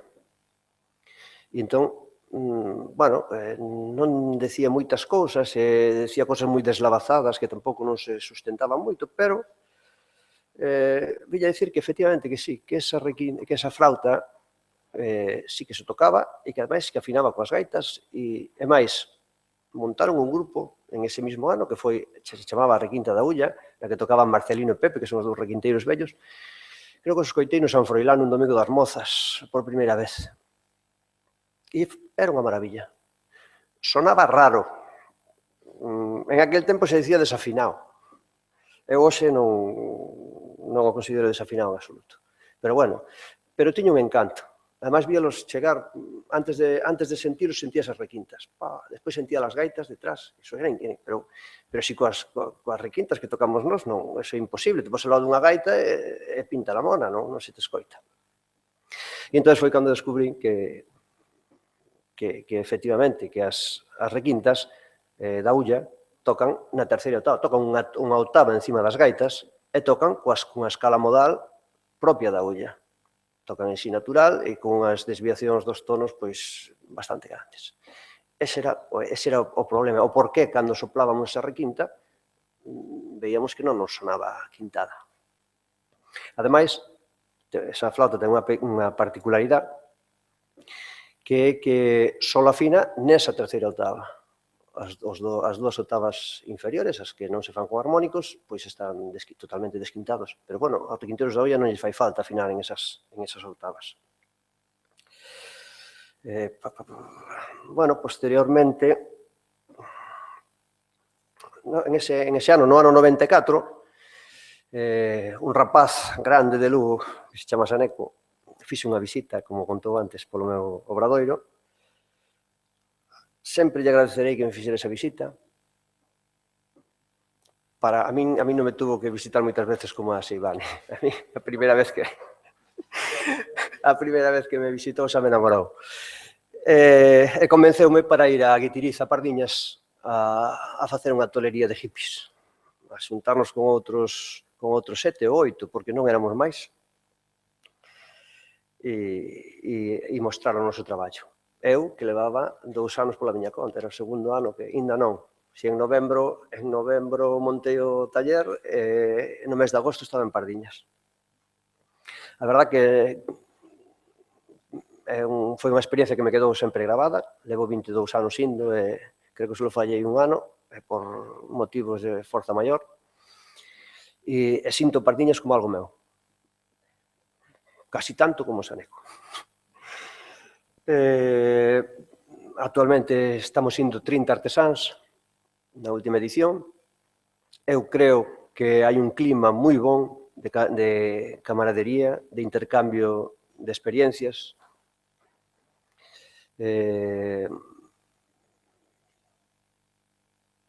Bueno, vamos a esa primeira edición de Pardiñas do ano 94. Eu cheguei coas miñas requintas que facía, das que estaba moi orgulloso,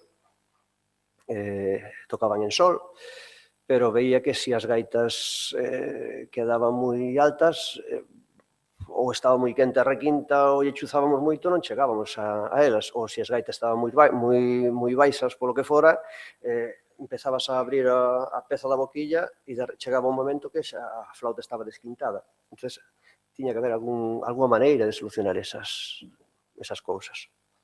Efectivamente, había unha maneira porque as flautas evolucionaron todo o que tuveron que evolucionar no século XIX e a flauta de sistema simple, as flautas de madeira como a requinta. Entón, había que ir simplemente ás fontes. E resulta que ese ano expoñía a Diputación de Lugo, tiña un pequeno stand, e no que estaban Carlos Galván e Antonio. E tiñan uns traversos barrocos e unhas requintas que fixeran para Kiko Montero. Esa requinta era como a antiga, bueno, non era exactamente igual, pero bueno, tiña nas partes era igual, tiña 5 partes, tiña unha chave plana embutida na madeira, pero bueno, no caso das requintas vellas da Ulla, as chaves van montadas sobre unhas patas de metal. Pero bueno, a función é a mesma. E tiña, que eso é gran maravilla, o pistón de afinación, un barrilete de afinación de metal. E isto, pois nada, isto fixémoslo en Lugo, unha reproducción dunha flauta en fa do século XIX e estes traversos do século XVIII. Bueno, pois eu quero aprender a facer barriletes e chaves, porque é o que me falta a min para facer as flautas que vexo por aí. Bueno, deronme o contacto da Escola da Diputación de Lugo e alá me fun onda Luciano e Jesús, que eran os que estaban daquela. E sin ningún problema, totalmente receptivos, me dixeron, ti fai un escrito e solicita un intercambio de coñecementos de artesáns. Eu vos enseño como fago eu as flautas e eles me enseñan a mí como fan as súas. E fun para Lugo unha semana, 8 días, unha semana creo que foi. E para min abriuse o mundo das flautas, o aprender a facer os barriletes e conseguir afinar a flauta sin desquintala e aprender a fabricar chaves. Aprendín a facer as chaves que se facían no século XVIII, chaves planas cuadradas. Pero bueno, a chave é a mesma. As flautas máis modernas levan outro tipo de chaves con cazoleta, pero o sistema de funcionamento é o mesmo. A maneira de furar os flejes sin que se rompan, de pasar pasadores, etc. Despois, eu creo que foi no ano 96, non teño aquí anotado 96, pero me podes corregir, José, conocí a un señor de Pontevedra que tiña unha joyería e me dixo, pero ti facer esas chaves planas é un atraso total. E ele enseñoume a facer unha pequena cazoleta, a soldar non sei se te acordas, soldar un mango, hasta fixemos a soldadura, aprendí a facer soldadura. É o que, para min, é o que é Pardiñas. O que pasou na casa de Presedo, no que pasou na de Luciano en Lugo e na de Jesús, no que pasou na de Antón e na de Carlos en Vigo, eso para min é o que é Pardiñas. Eu sei facer isto. Joder, é que non é un misterio. Isto é así. Isto está inventado fai 500 anos. Na edad de bronce, soldaban o bronce e fundían o bronce, concho. Non é... Ten que haber alguén que cho conte. Non é un misterio, que era o do que viñemos antes. Como é o misterio da encarnación da gaita? bueno, polo menos na miña humilde opinión e na miña existencia, sempre, cando algún artesano, algún compañero me pregunta sobre como fago isto, non teño ningún inconvinte en dicilo, si o sei. Igual que lle preguntei a outra xente e mo contou.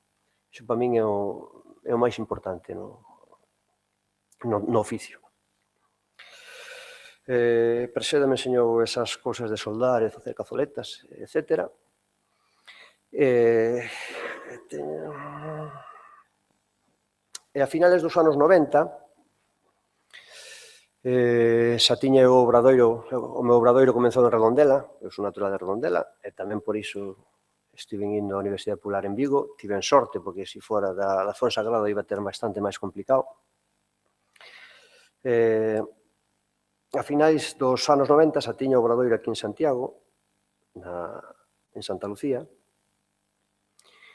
e viu por ali, viñeron uns rapaces que tiñan un grupo de requinteiros e tocaban con dúas requintas vellas prestadas. Eran a requinta de Xián.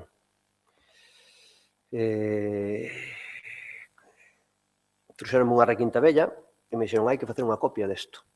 Non hai que facer unha requinta que afine as 3 octavas e que dé todas as notas e que toque en si bemol. Non, porque nós tocamos con gaitas de si, e ademais con gaitas de si con temperamento vello e queremos a requinta que dé as mesmas notas que esta requinta. Entón, para mí foi un revulsivo porque foi a primeira vez que fixen unha réplica dun instrumento vello tal cual. Unha cousa que ahora mesmo me apasiona e que quen quere facer unha réplica dun instrumento vello que fale comigo. O director da requinta era Pablo Carpintero, tamén aprendí moito de Pablo Carpintero. As requintas que se tocan hoxe son esas que fixen. Costoume moito adaptarme ao que escoitaba. O oído hai que facelo, porque é duro, os terceros e cuartos grados son bastante jorileiros, que decimos en Redondela. Bueno, a partir desta réplica, outro grupo de requintas que había na Ulla, que é a requinta da Laxeira, trouxeron a requinta de Pepe de Nande, un dos vellos requinteiros que falaba antes, porque Marcelino tamén sempre tocaba, o que é o seu compañero, sempre tocaba con requinta de prestado e quería facer unha exactamente igual. Fixemos... o nome non é a requinta da Laxeira, é a gaita de Sarandón, o nome do grupo. Fixen a primeira réplica da requinta de Pepe e a raíz desa saíron 7 ou 8 e son as que tocan a gaita de Sarandón e máis a requinta da Laxeira. Son as que están tocando. Eses 3 grupos son os únicos grupos de requinta coa formación histórica, a formación da Ulla, que quedan actualmente.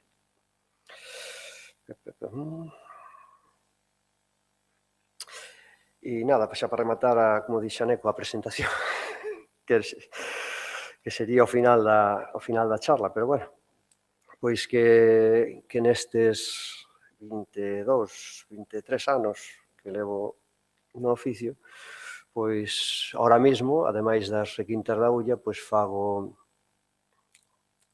flautas hasta en 15 tonos diferentes, digamos, flautas para tocar coas gaitas de hoxe, con temperamento de hoxe, e ademais, pois, instrumentos históricos con temperamentos vellos, pois, de todos os períodos, desde o Renacemento hasta casi o Romanticismo, sobre todo barrocos, que é onde teño máis exemplares, e bueno, por suposto, requintas da Ulla. Pasa que se temos que vivir de facer requintas da Ulla, ou hai unha revolución. Bueno, pois, en realidad, a charla, quería comenzala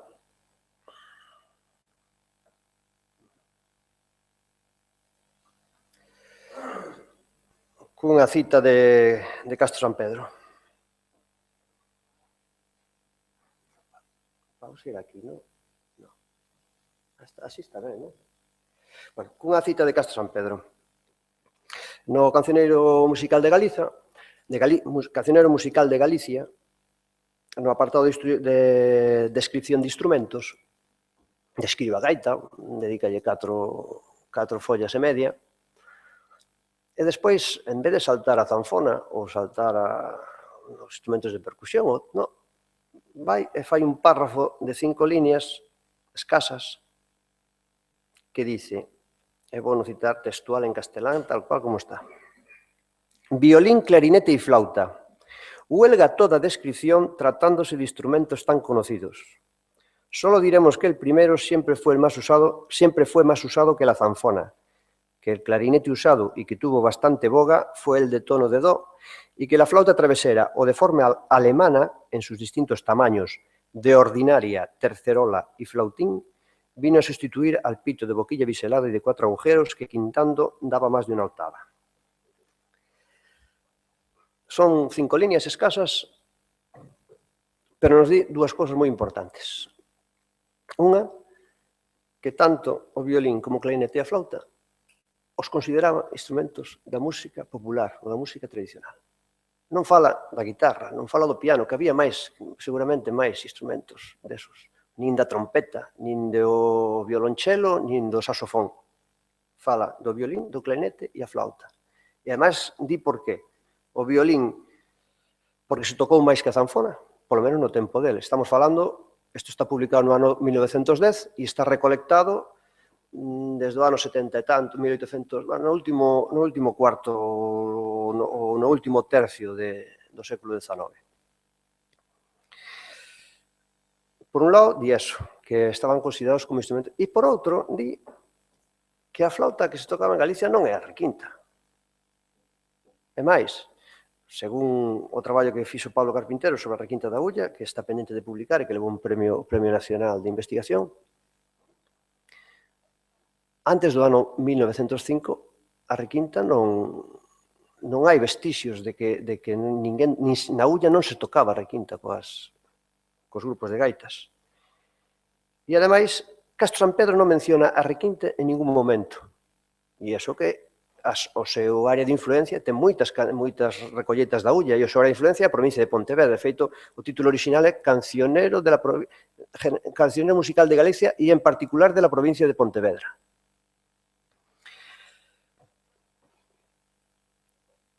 Entonces, bueno, o instrumento para tocar coa música tradicional non é a requinta. A requinta, sí, é un instrumento tradicional. Na zona da Ulla ten unha tradición, máis ou menos está estudiado, está recollido. Chegou a nós, hai informantes vivos. Temos un repertorio. Hai grupos que continúan, porque hubo un parón nos anos 80, pero os eriños da Ulla chegaron hasta os 70 e tantos tocando. E entonces hai 3 tipos de flauta. Entón eu como me estou rompendo os cornos para tocar na cuarta, nunha flauta, na cuarta, no terceiro registro, todo atranquillado, que me salen os pasajes dificilísimos. Se eu, como vemos aquí nesta foto, unha flauta ordinaria que diría Castro San Pedro, unha foto de Ferrer do ano do cambio de século, do 19 para o 20, e vemos un flautista con unha flauta de chaves grande, un gaiteiro e un neno cun tambor colgado do pulso, e un bailarín moi posto cun chapeu fantástico de roda e un traxe, é dicir, unha das fotos máis maravillosas que hai dun baile a punto de empezar. Hai unha secuencia de tres fotos diferentes, esta está peor, pero ben os vedes en outra posición, o neno está de espaldas, e a flauta vese entera en este caso. E o bailarín está sacando outro punto, e esta xa están dando a volta, e se ven aí os... Bueno, está aquí a gaita, o tambor está aquí, e a flauta está este daqui da flauta. Bueno, pois vemos que hai 3 tipos de flauta, entón vamos a describilos. O primeiro que fala é da flauta en tamaño de ordinario. A flauta en tamaño de ordinario é o que chamaríamos hoxe unha flauta en do. É a flauta Boen, a flauta de metal da banda de música solo, que na música tradicional nunca se tocaron as flautas de metal. Boen a mediados 1840 e tantos, mediados do século XIX, inventa a súa flauta. Bota abaixo todas as flautas anteriores, toda a evolución da flauta de madeira de sistema simple, e inventa literalmente dun día para outro unha flauta científicamente perfecta. Todos os buratos, para que sonen igual todas as notas, teñen que ser todos os buratos exactamente iguais que o tubo sonoro. Entón, faise a flauta cilíndrica, fanse chimeneas do mismo diámetro que o tubo, e entón todas as notas consiguen unha igualdade exacta. Gánase en igualdade, gánase en potencia sonora, pero pérdese o encanto da madeira, as disitacións en forquiña, os contrastes de tonalidades, porque antes decíanos que o si bemol era triste e solemne, e o re era alegre e guerreiro, cun temperamento igual e con todas as notas iguais, todas as tonalidades son exactamente iguais, que é o que nos pasa actualmente co temperamento moderno. Bueno, pois esta flauta ordinaria sería unha flauta de uns 60 centímetros, que é creo que hai unha foto aquí. Bueno, estas son flautas vellas que van chegando ao taller. Teñen desde ningunha chave hasta 13, 14, según as que vayan duplicadas. Esta é unha que apareceu en Soutomaior, a outra era da Ulla, pero son flautas grandes, o que nós chamaríamos flauta en re, pero é unha flauta en do. Chamámoslle en re porque tapando os 6 buratos nos dá un re. Aí está nun grupiño, esta é unha foto dos berros do Castro, unha flauta tamén grande, acompañando un gaiteiro con clarinete e acordeón. Ben, a segunda flauta do que nos fala Castro San Pedro, bueno, perdón, a terceira, salteime a terceira, é o frautín. O frautín é a octava da flauta ordinaria. Tamén se tocou moito acompañando as gaitas, estou topando últimamente bastantes fotografías, porque antes decíamos sempre que do ámbito da zona da Ría de Vigo, cara ao sur, ao Val Miñor, e un pouquiño na Terra de Montes, porque o Soutelo de Montes tocaban o flautín ao principio, pois eran os vestixios que tiñamos, pero ahora xa apareceron fotos de flautíns pola zona de Arzúa, aí hacia cerca de Santiago, pero a dirección Lugo, topáronse algunha foto tamén de grupos con esa formación. E na Ulla, ademais dos grupos de requinto, tamén había grupos que tocaban co flautín. Flautín ou pínfano. Estes creo que son aquí son os peruchos, non? O flautín, os sin gafas. Estes son os peruchos de Castrelos. Estes son os fragoxelos de Coruxo, da Ría de Vigo. O gaiteiro de Rianxo, a foto é moi mala, pero mira ese o flautín. O gaiteiro de Rianxo, os tornillos de Moaña, que esta é unha foto moi bonita, gaita e flautín, e, bueno, os gaiteiros de Soutelo, con Castor tocando, cando era rapaz, tocando o pínfano flautín. Bueno, o flautín solían ser, igual que as flautas de ordinario, de feitura estranxeira, sobre todo as de chaves. Facíanse en Francia ou en Alemania. No Estado español, pois, había feitores bastante bons en Cataluña, na Península Ibérica tamén, pois, en Lisboa e en Porto había moi bons feitores deste tipo de flautas. En Galicia non sabemos que se fixeran. A maioría que entraban polas tendas de Villanueva, Manrique Villanueva de Vigo e de Coruña, non sei como se chama esta tenda que pechou, que é histórica de música. Como? Canuto Berea. Os dous editores, ademais. E viñan casi todas de Francia. Eran de Gautret Ainé e... non me sale o nome. Pero no Obradoiro de García Riobó, que se saliu antes a colación, tamén se facían pínfanos en do, en re e en si natural, para acompañar a calquera das tres gaitas que facían.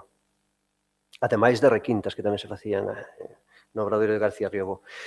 Os pínfanos que facía García eran sin chaves, pero viña sendo o mesmo instrumento.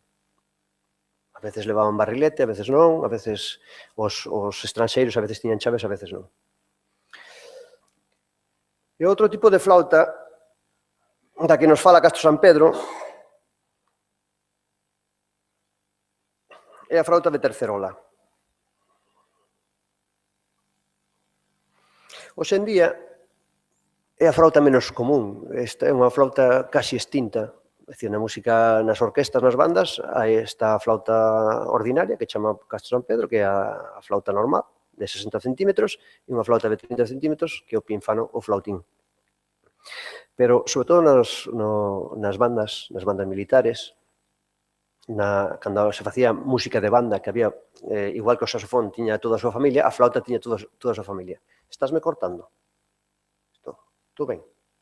Non, tires o cortador. Fixache máis un... Pois as flautas, perdón, as flautas tocaban con toda a súa familia. Tocaban as flautas a octava, pero despois estaban as flautas de terceira, que serían as de mi bemol, tocarían en do, en mi bemol grave, e a veces en si bemol ou do máis grave.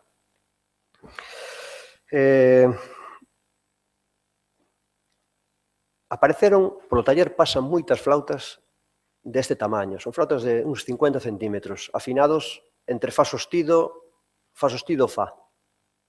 Castro San Pedro chamalle de tercerola. Os ingleses chamanlle third flute, flauta de terceira. Está en mi bemol. Para nós, a nota máis grave é un fa. É unha flauta que se di que está en mi bemol, pero a nota máis grave que dá é un fa. A outra está en re, mi, fa, é unha terceira menor, máis aguda. E resulta que coinciden en tamaño. Se vedes este grupo de flautas, esta que está no medio é unha requinta da Ulla. E ten unha chave. É máis, ten aos dous lados dúas flautas cunha chave sola. Esta inglesa, cunha chave sola, e esta francesa, cunha chave que é o tipo de chave, o mesmo tipo de chave, o tipo de barrilete, o mesmo tipo de barrilete, e a distribución dos buratos é basicamente a mesma. A requinta da Ulla que se inventou no obradoiro de García Riobó. Estou casi o 100% seguro de que foi así. É unha adaptación dunha flauta francesa a unhas necesidades propias nunha zona. E que, ademais, tuvo unha difusión sin precedentes, polo menos no tempo que lle pasou. A día de hoxe, o fenómeno da gaita é unha cousa descomunal. O que lle vai pasar a zanfona no século XXI, como di o Xaneco. Ojalá que non.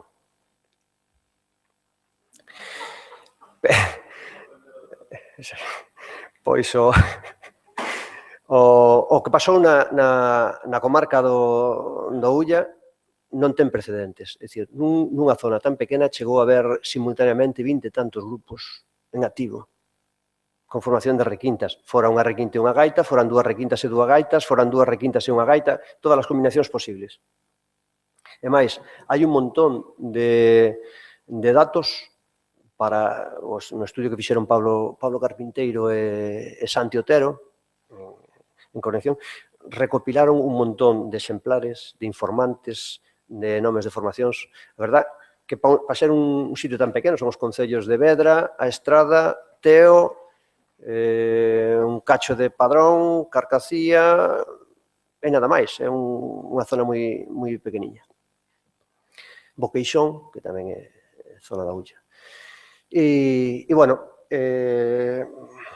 vemos que é unha flauta de uns 50 centímetros, que pode habela desde... Aquí non hai ninguna sin chaves, pero hainas tamén sin chaves, hainas incluso con PDSI e con 13 chaves, como estas modelo alemán. E que Castro San Pedro fala dela como se fora normal que hubiera ese tipo de flautas.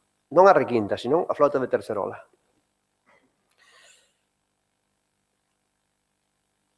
Eu tomei a determinación, porque sempre hai moita controversia sobre o tema de que é unha requinta. Hai xente que me chega ao taller cunha flauta así de grande e me dice, mira, é que teño esta requinta e quero que me arranxes. É como se vou cun clarinete baixo e digo, teño este requinto e quero que me arranxes. Un requinto é un clarinete baixo ou un clarinete, se queremos xeralizar, pero non é un requinto. Pois eu creo que coa requinta é o mesmo. Hai xente que ven e unha flauta grande, arréglame esta requinta, quero que me fagas unha requinta en si bemol, quero que me fagas unha requinta. Entón, a ver se isto tamén esta charla, o trasfondo da charla, vai para os gaiteiros, artesáns, para un pouco quitar ese barullo de encima. Eu considero que unha requinta é unha flauta de terceira, ao sumo de cuarta. É como os clarinetes, é un clarinete en mi bemol, un requinto en mi bemol ou un requinto en re, pero o requinto en do xa non é un clarinete en do, é dicir, estamos traballando sobre un tono, é unha medida. Igual que nos clarinetes temos o requinto, pois nas flautas temos a requinta, depois está o pícolo, o flautín pícolo ou o clarinete pícolo en la ou en si bemol. Pero esa un pouco de limitar o espacio da requinta, non é todo. Se dicimos requinta, dicimos flauta tradicional. Non. Ou flauta de madeira. Non. Non é sinónimo. Aquí se tocaban, xa o di Castro San Pedro, se tocaban moito máis flautas e ningunha se chamaba requinta. Un pouco é culpa dos artesáns. Eu fixen moitísimas requintas e moitos tonos durante moitos anos. Pero, bueno, era o que eu pensaba que era a realidade. Era o que aprendera, o que me contaran e o que se falaba coloquialmente. Pero creo que é un erro moi grande. Bueno, pois dentro desas flautas de tercerola, eu incluiría a requinta da ulla, e xa vou rematando, incluiría a requinta da ulla e decir que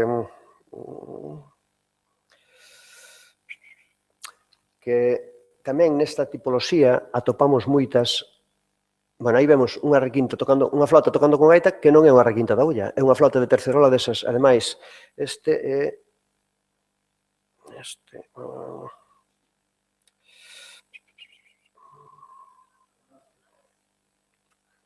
Que?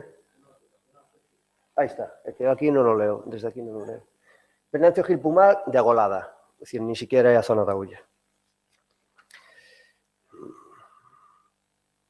Esta é a requinta de Pepe de Nande, a que repliquei para... Bueno, este é original, non? Daí saíron as réplicas, e aí tedes os airiños da ulla, a Unión de Loimil da Estrada, este é a requinta de Pedro Brei, non, a de San Miguel, este Pedro Brei. E aquí sale Pedro Brei en outra época, non, este o Cordevea. Aí está, e este é a requinta de Pedro Brei. Bueno, pois... Nada, eu despois de facer esta pequena explicación, xa remato, sobre os... Espero que aclarara algo ou que valera para algo, igual non. Eu xa fai uns poucos anos que non toco a flauta como a requinta. Teño unha flauta para cada tono, volvíme antigo demais, igual. Igual que para... son modal. Igual que para cambiar de tono cambiamos de gaita, eu para cambiar de tono cambio de flauta. Teño unha flauta para tocar en do, ou un pínfono para tocar en do, unha flauta para tocar en si bemol ou un pínfono para tocar en si bemol, unha flauta para tocar unha requinta para tocar en sol, outra para tocar en fa. E bueno, e nada máis, porque ahora é cando viña a miña presentación e o porqué fago as requintas, pero como xa me tiven que presentar antes, pois xa está feito. E nada, vou a deixarlle paso a César, que xa chega de falar. Moitas grazas.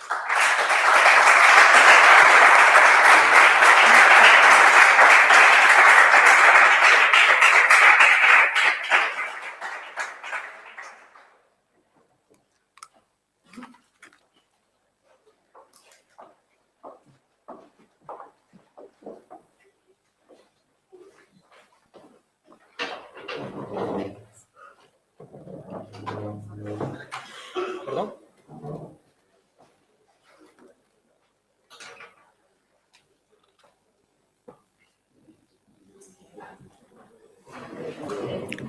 Bueno, hola a todos, eu son César Loureiro, ela é Carmen, a miña compañeira, dedícome a facer zanfonas. Eu, igual que Oli, tamén aprendín na Escola de Artes e Oficios de Vigo, primeiro con Corral e despois con Xaime Rivas, botei ali uns anos, pero xa entrados no século XXI, o sea que levo unha trayectoria moito máis corta que calquera dos que falou aquí hasta agora. A min realmente o que me seduciu foi os modelos de zanfona máis contemporáneos e máis modernos, así que entrará en contraste con todo o que se leva falado por aquí, pero é a miña visión. A primeira fase, tal como eu concibo o instrumento, bueno, a miña charla titúlase A búsqueda do son nun modelo de zanfona contemporánea, que é máis ou menos o que levo facendo estes últimos anos, buscar un sonido que eu ansiaba ou que pensaba que podía conseguir. A primeira fase da produción do instrumento é a idea, ¿no? Como surge esa idea no pensamento e como pouco a pouco vas movendo aí os fíos para poder materializala e convertila nunha realidade. Esta fase para min é a máis fascinante de todas. Eu vexo a zanfona como un instrumento cunha gran predisposición á innovación e a sufrir todo tipo de modificacións. Cando me dispoño a idear un novo instrumento, tento empaparme de tantas ideas e puntos de vista como sexa posible. Así, sempre teño presente o traballo feito nos modelos de instrumentos tradicionais e contemporáneos que se atopan ao longo de todos os países de Europa. A miúdo atopo boas ideas e bons puntos de vista nos que previamente non tivera conta. Como mostra da diversidade deste instrumento, gustaríame mostrarvos os seguintes modelos. Xa que a nosa zanfona e máis o modelo francés son os máis coñecidos, decidín traer estes outros que quizáis sean, bueno, novidosos para algún de vos. A Bedlira, modelo de zanfona típico de Escandinavia, sueco, unha sola corda cantora, unha fila de teclas que recorda as da Niquelarpa. Bueno, tamén poderemos ver máis adiante como outros modelos máis contemporáneos beben do diseño das formas deste instrumento, concretamente os modelos de Beichelbaumer de Austria. O segundo exemplo que traio é unha lira Corbova de Polonia, particular o diseño do clavixeiro, a caixa que recorda o violín, outra vez unha sola corda cantora, dous bordóns, unha roda minúscula. E o terceiro exemplo é un tequero húngaro. Este modelo é reseñable polo mecanismo do can. O normal é que o músico controle o ritmo cunha chave que apretando mete máis intensidade, afloxando quita intensidade, o sea, metemos máis can, quitamos can, pero este modelo funciona ao revés que todos os demais. O can funciona sempre, está sempre presente, e o músico que fai é apagar can en vez de meter. Ao revés que todos os demais. Non contentos os artesáns do mundo coa enorme variedade de zanfonas existentes, inda por riba xorde a corrente, en Francia, Austria e Galicia, de crear instrumentos de autor, o que se ven chamando zanfona contemporánea, que é o que eu fago. E así é como acabo fixándome no traballo de xente como Denis Ciorat, Philippe Musnier ou Wolfgang Beichelbaumer. Todos eles grandes innovadores. Os seus instrumentos, ata onde eu sei, foron pioneros en aplicar novas técnicas de construcción e todo tipo de solucións mecánicas diversas para mitigar as doenzas características das zanfonas. Por poñer un exemplo, a multiplicidade de cordas que permiten tocar en moitas tonalidades de forma cómoda, como vemos aí nese modelo de Denis Ciorat. Instrumentos de corpo sólido, completamente electrificados, seguindo a liña das guitarras eléctricas, dese estilo. Rodas con movimento longitudinal e transversal que permiten atacar a corda en distintos puntos, como faría o violinista co arco cando está tocando, e con movimento transversal, que permiten regular exactamente a cantidad de roda e a cantidad de presión que estás metendo en cada momento. Materiales sintéticos para a banda de rozadura, cunha superficie moi homoxénea, bueno, consiguen un sonido moi redondo, e encima son completamente inalterables aos cambios de humedade e de temperatura. Todo isto, todos estes cambios e a perspectiva destes constructores aportou unha nova sonoridade e un novo xeito de tocar, que é o que a mí me enganchou. A mestura de modernidade e tradición dentro dun instrumento que parece casi marciano. Bueno, quizáis a mí o que máis me motiva é a innovación constante dentro da zanfona, sentirse como un inventor chiflado buscando algo que non se sabe moi ben nin que é, nin por que o buscas, pero aí estás dándolle voltas e dándolle voltas. Chegado a este punto, xa tiña un bo monte de modelos dos que recopilar ideas, pero igual que os anteriores constructores aportaron novos conceptos, eu tamén quixen engadir a miña perspectiva. Así comezo a buscar non só nas innovacións do mundo da zanfona, senón que se estaba facendo con outros instrumentos de corda. Quizáis mirando o resto dos primos da zanfona, podería atopar algún novo gadget que adaptar ao meu instrumento. E así foi. Atopei o traballo das seguintes personas que vos vou mostrar agora. Michael Casha, pionero este home era científico, foi pionero na investigación de barras armónicas aplicadas ás tapas da guitarra.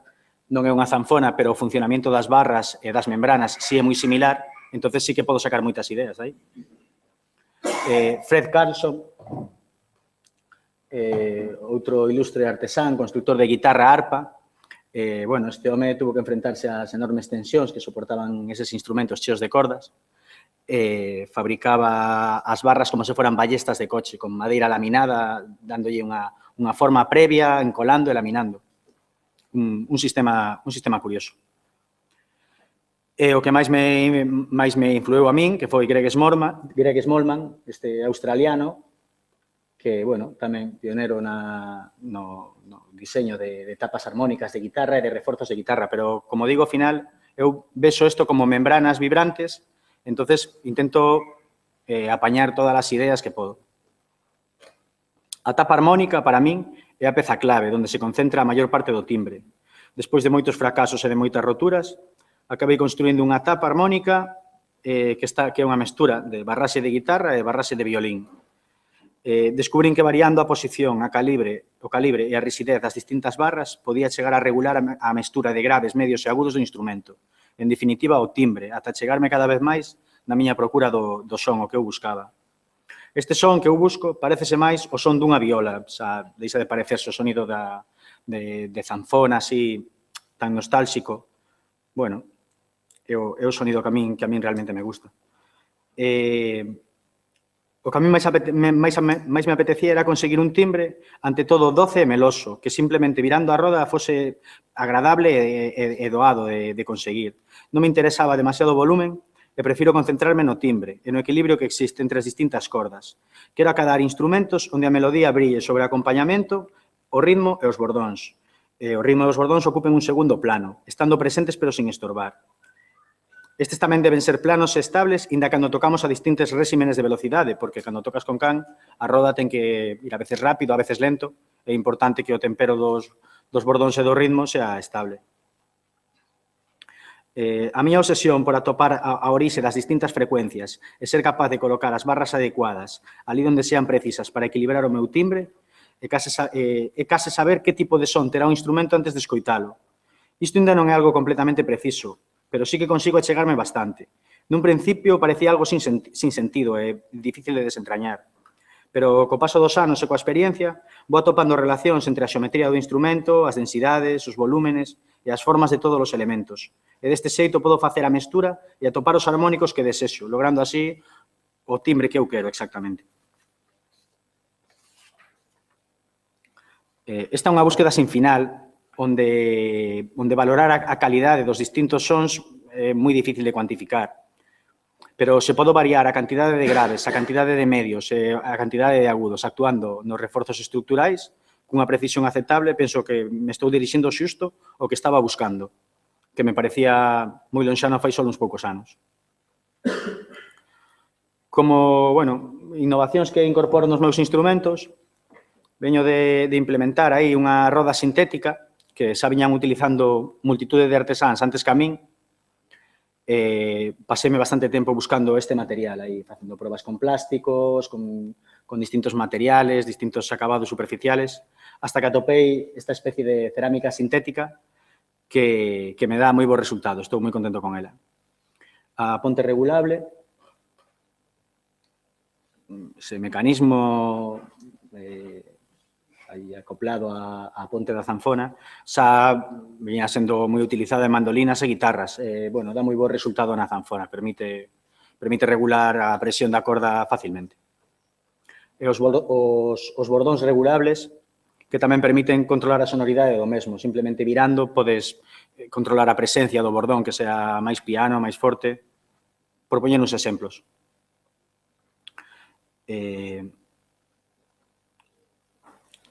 Bueno, isto como unha mostra da idea que me leva a discurrir o instrumento e a pensar en como facelo. Vou falar agora un pouco do momento da construcción. Unha vez que teño xa todas as ideas claras, todas as miñas barriñas, o modelo o que llevou a roubar a curva a un, o que llevou a roubar o clavixeiro a outro, o que llevou a roubar a roda a outro, empeza o momento da construcción. A selección da madeira. A selección da madeira prefiro que sexa principalmente especies autóctonas, mercadas en aserraderos locais, normalmente o propio produtor, que o corte sexa o cuarto e que o secado sexa polo menos de 10 ou 15 anos. Logo desta primeira fase, a madeira é preparada nos grosos necesarios e permanece nunha atmósfera entre o 45 e o 50% de humedade para garantir o contido de auga do pau que vou a traballar que eu considero óptimo, que é ao redor do 10%. Para deseñar o meu modelo, apóllome en todas as ferramentas que podo. Así, o deseño por CAD é un pilar fundamental. Sen el non sería capaz de facer nada similar a unha zanfona.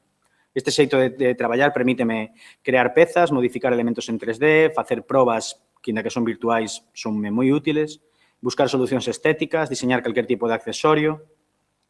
Aquí trouxe un vídeo, non sei se se move ou non se move. Move o vídeo? Non se move. Bueno, non, creo que non valía po formato que eu trouxe. Bueno, o diseño por CAD, para min, un pilar fundamental, vamos, axúdame moitísimo. A preparación das plantillas e dos útiles é moi áxil gracias ao CAD, xa que podo imprimir ou mecanizar con gran precisión e rapidez todo o que sexa necesario. Para min é moi importante ter todo o proceso de diseño e plantillaxe completo antes de pasar á seguinte fase, xa que gústame traballar deste xeito metódico, penso que é clave para un resultado final, para un bo resultado final. E a miña maneira de traballar, a miña produción de pezas, non se parece demasiado á carpintería. No meu caso, parecese máis o mecanizaxe do sector do metal. Utilizo fresadora universal, micrómetro, reloj comparador. Realmente, os meus orixes son do metal, eu formime como tornero fresador. E a zanfona, ainda que feita en madeira, todas esas pezas pequeniñas, escuadradas, con ángulos precisos, pois tira moito de fresadora universal. Na parte do montaxe divido o instrumento en 3 partes. A caixa, teclado clavixeiro e accesorios. E só cando teño todas as pezas rematadas, non vou ter que volver nin a serra, nin o disco, nin a nada, é cando me dispoño a empezar co montaxe.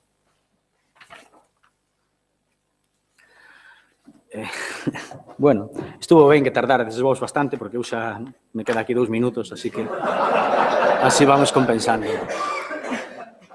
Como última parte desta exposición, vou tocar un pouco o tema do axuste do reglaxe. Antes falaba da importancia de manter as madeiras nunha atmósfera de humedade controlada, entre un 45 e un 50%. Isto para min é moi importante, xa que se mantemos os materiais no punto medio de contido de auga, estaremos creando un colchón, onde os cambios de humedade, tanto para seco como para húmido, estarán minimizados. Se partimos do punto medio, 50%, tanto que nos vayamos a un clima moi cálido e moi húmedo ou a un moi seco, o porcentaxe de dilatación-contracción sempre será mínimo. A colocación do algodón e da resina, así como o axuste das espadelas, tanto na súa firmeza como no ataque, son parámetros indispensables para obter un bo son. Non se pode deixar en absoluto este punto ao azar. Todo o que invirtamos en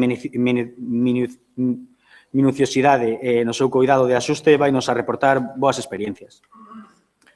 O axuste dos vástagos nas oquedades do teclado tamén o máis exacto posible. No meu caso, fago utilizando un micrómetro con unha fresadora universal, co que podo ter unha precisión centesimal. Isto tradúcese en moita estabilidade, se consigues, vamos, eliminar todas as holguras que elimines no teclado, moito mellor.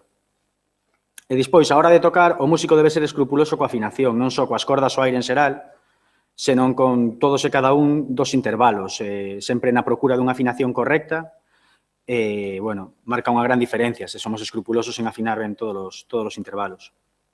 E o tipo de algodón e o tipo de resina. A miúdo deixas un pouco de lado, parece que case calquer resina vale, calquer algodón vale. Non é así, sempre hai un que é mellor para o teu xeito de tocar, o que o músico debe buscar. Bueno, xa para rematar, bueno, decir que a diferencia entre un instrumento bo e outro moi bo acaba sendo algo moi pequeno, algo que a maioría das persoas non se fixan. Os instrumentos todos teñen unha caixa, todos teñen un teclado, unha roda, pero son eses pequenos axustes que o artesán sabe que están aí e que a maior parte da xente non se dá conta os que marcan a gran diferencia. En definitiva, os detalles máis importantes son os que non se ven. E hasta aquí chegou a miña exposición.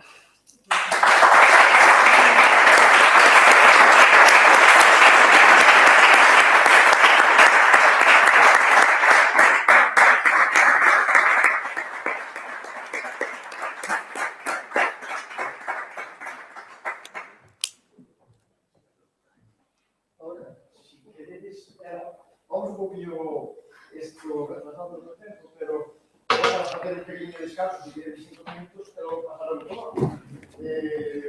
Creo que esos 5 minutos nos van a pegar a todos y non vamos máis, pero non temos tempo. Entonces, vale.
Bueno, o estar así co tempo moi medido, sobre todo falando destas cousas que requieren moito vagar, é un pouco problemático, pero bueno, é así, estes edificios institucionais teñen unha hora que pechan e entonces hai que... Bueno, xa escoitamos as 4 intervencións, pero eu penso que, bueno, estaría ben, supoño que, aparte, moita da xente que estuvo presente, pois a xente que de algunha ou de outra maneira está un pouco no gremio e sabe un pouco de vai, se hai algún tipo de preguntas a calquera dos... Eu simplemente estou de moderador, non? A calquera dos participantes, dos relatores, pois, bueno, pois que sería bo que se establecera un pequeno coloquio, non? Entonces, bueno, cando... Mira, lá, por exemplo, aquel... Aí, me parece que...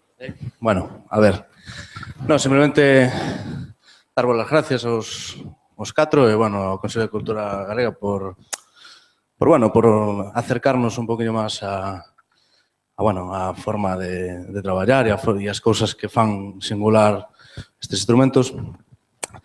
Pero, bueno, voume centrar un poquinho no mundo das zanfonas. Eu son totalmente fora. Non conozo realmente moito o que é o instrumento, agora non sei se realmente son gaiteiro, pero vexo, bueno, a dicotomía entre alguén que busca algo máis entroncado que a tradición e alguén que busca un instrumento que teña determinadas tecnoloxías como para o que busca o instrumentista, a túa forma de ver o instrumento, non? Simplemente o que me gustaría saber é si Xeneco que tipo de afinación utiliza para as zanfonas, se hai unha afinación temperada ou unha afinación natural, e no teu caso, pois o mesmo, saber se hai diferencia nese formato ou non, que diferencias podedes ver, etc.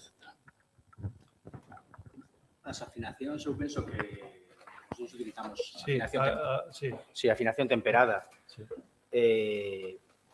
No, nese... O tema o que é as frecuencias, os valores das frecuencias, me imagino que son os mesmos para tocar con todo tipo de instrumentos. Igual máis o cambio está en cordas de tripa, cordas de viola... Claro, a ver, na zanfona, polo menos no meu caso, e supoño que no teu tamén, a zanfona é un instrumento moi particular e prácticamente faz unha zanfona ao gusto do músico. Eu baseome na afinación de Santalices, con 3 cordas cantantes, 2 ao aire dan sol e a tónica do teclado é do, e a terceira unha octava máis grave, pero dentro deso, pois venche das a posibilidade de personalización do instrumento, porque non tes, eu polo menos no meu caso non teño capacidade para producir instrumentos e telos aí para que un músico veña a probalos e poida coller o que máis lle guste no momento. Entón, pois aí, teño ca mesma zanfona e co mesmo teclado, pois teño posto o teclado ca tónica en do, ca tónica en sol, outros querenlle poñer ao aire a nota lá, quer dicir que faz un pouco, ou eu no meu caso fago un pouco o que o artesán, o que o músico che pide, o demanda. Si é verdad que a maioría dos meus clientes pois están máis, digamos, movidos pola tradición da zanfona para acompañar o canto e por esa sonoridade de Santalices. Pero non quero dicir que xa, bueno, non me quedou, na miña charla non quedoume moito sin decir, porque eu nunca teño presa, é unha eu sempre digo, e iso aprendino en Pardiñas e despois de coñecer a tantos artesáns, eu creo que para ser artesán, digamos que ese chip que temos no cerebro de medición do tempo é distinto do resto dos mortais. Uns máis que outros. Uns máis que outros, pero, bueno, en definitiva, eso. Entón, pois eso, a maior parte dos músicos que a mí me encomendan zanfonas, pero, bueno, independentemente deso, pois, elementos que comentou César, pois si se están poñendo nesas zanfonas. Sí, A Ponte Regulable, o Can... Eu sei como é con afinación natural, agora mesmo as gaitas, digamos, máis complexas non tenen unha afinación seminatural, refiro a situación do baixo, todo isto. Perdón. A zanfona Entonces eu simplemente quería saber... ten dúas octavas, é cromática. Pero entonces é un instrumento con afinación temperada desde o principio, ou ti que nos enseñaches pues, zanfonas antiguas como por exemplo a do cego De Padrende ou do cego de Carere, non sei se hai algún estudio, eu simplemente era unha cuestión de quero saber se iso se corresponde. Non, iso era o que eu, digamos, denunciaba. Me parecía chamativo que a estas alturas non houvese ningún estudio comparativo das 20 zanfonas que hai no país en museos donde podes chegar a algunha conclusión, por si hai varias que son diatónicas, que só teñen unha ringleira de teclas, e é probable que eso nos indicara as tonalidades vellas, igual que o traballo que se fixo cas gaitas vellas. Entendes? Na actualidade facemos, eu polo menos fago o teclado que se chama barroco, que son 23 teclas, non son 24, cromática, 2 octavas. Sí, pero tamén unha cousa que ti dices na zanfona tes espadelas, que podes mover a espadela. Podes mover e poñer. Entón non é como puntero da gaita. Claro. Podes, moves a espadela e podes variar bastante. Claro, a zanfona pode ter casi medio tono cada nota. As notas poden estar afinadas a cero no afinador e tú podes movelas para afinar cos bordos, como faz coa gaita. Claro, podes deixar a terceira baixa, alta, Configurala o teu gusto. facilmente. Podes poner unha afinación temperada, unha afinación temperada, unha afinación sonoral. Sí. As afinacións son sempre temperadas, se están afinadas. Claro. A outra é igual. A outra é temperada, o que nós chamamos temperada, temperar é afinar. Sería unha afinación igual, ou unha afinación natural, ou calquera das afinacións que hai. De feito, perdona que me meta, pero nas zanfonas barrocas, tes unha afinación Westmeister e o zanfonista pois adapta o clave que teña ou según o sistema no que estés traballando. Sí, incluso podría ser, bueno, non instrumentos antiguos, pero recreacións de instrumentos antiguos, 2 taladros nunha tecla para cambiar a espadela de posición, por exemplo. E despois o músico ten moitas opcións porque podes xogar cos calibres das cordas, podes marcar unha zanfona, pero podes facer que che sone en do, en sol, en re, en la. Non é como a gaita que terías que cambiar o punteiro, aquí só hai que cambiar as cordas.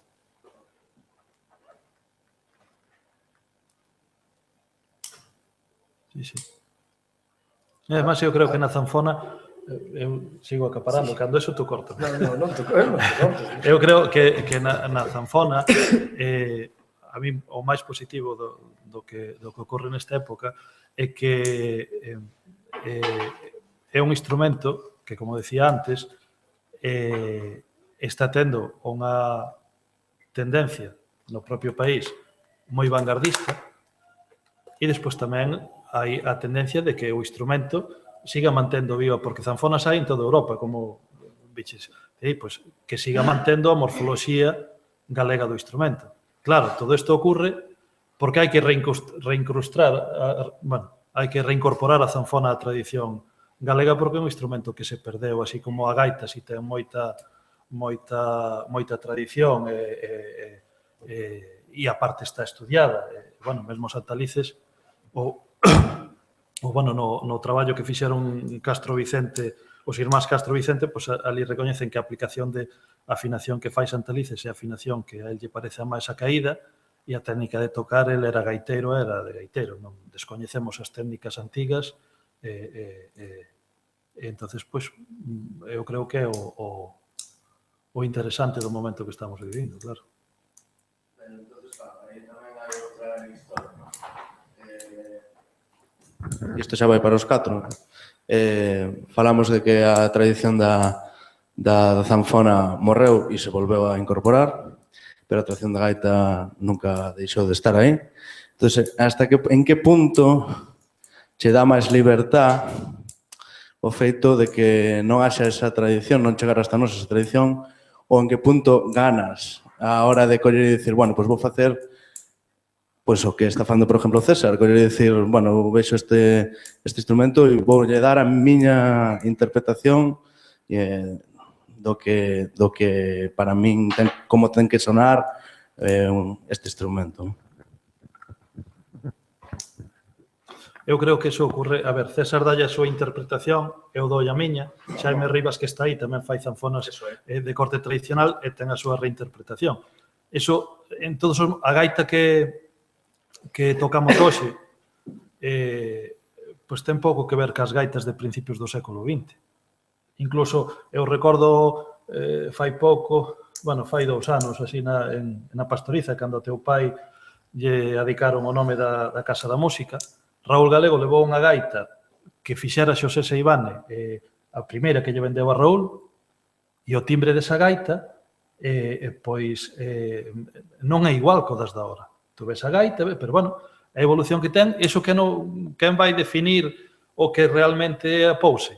Pois, os que estudien dentro de 100 anos o folclore desta época. A mí, o que me parece máis importante é que neste momento sexamos capaces, aquí nun recuncho en Galiza, con toda a globalización que hai, con toda a presión mediática, con todos os contratempos que temos, de seguir utilizando a música tradicional nesta sociedade actual.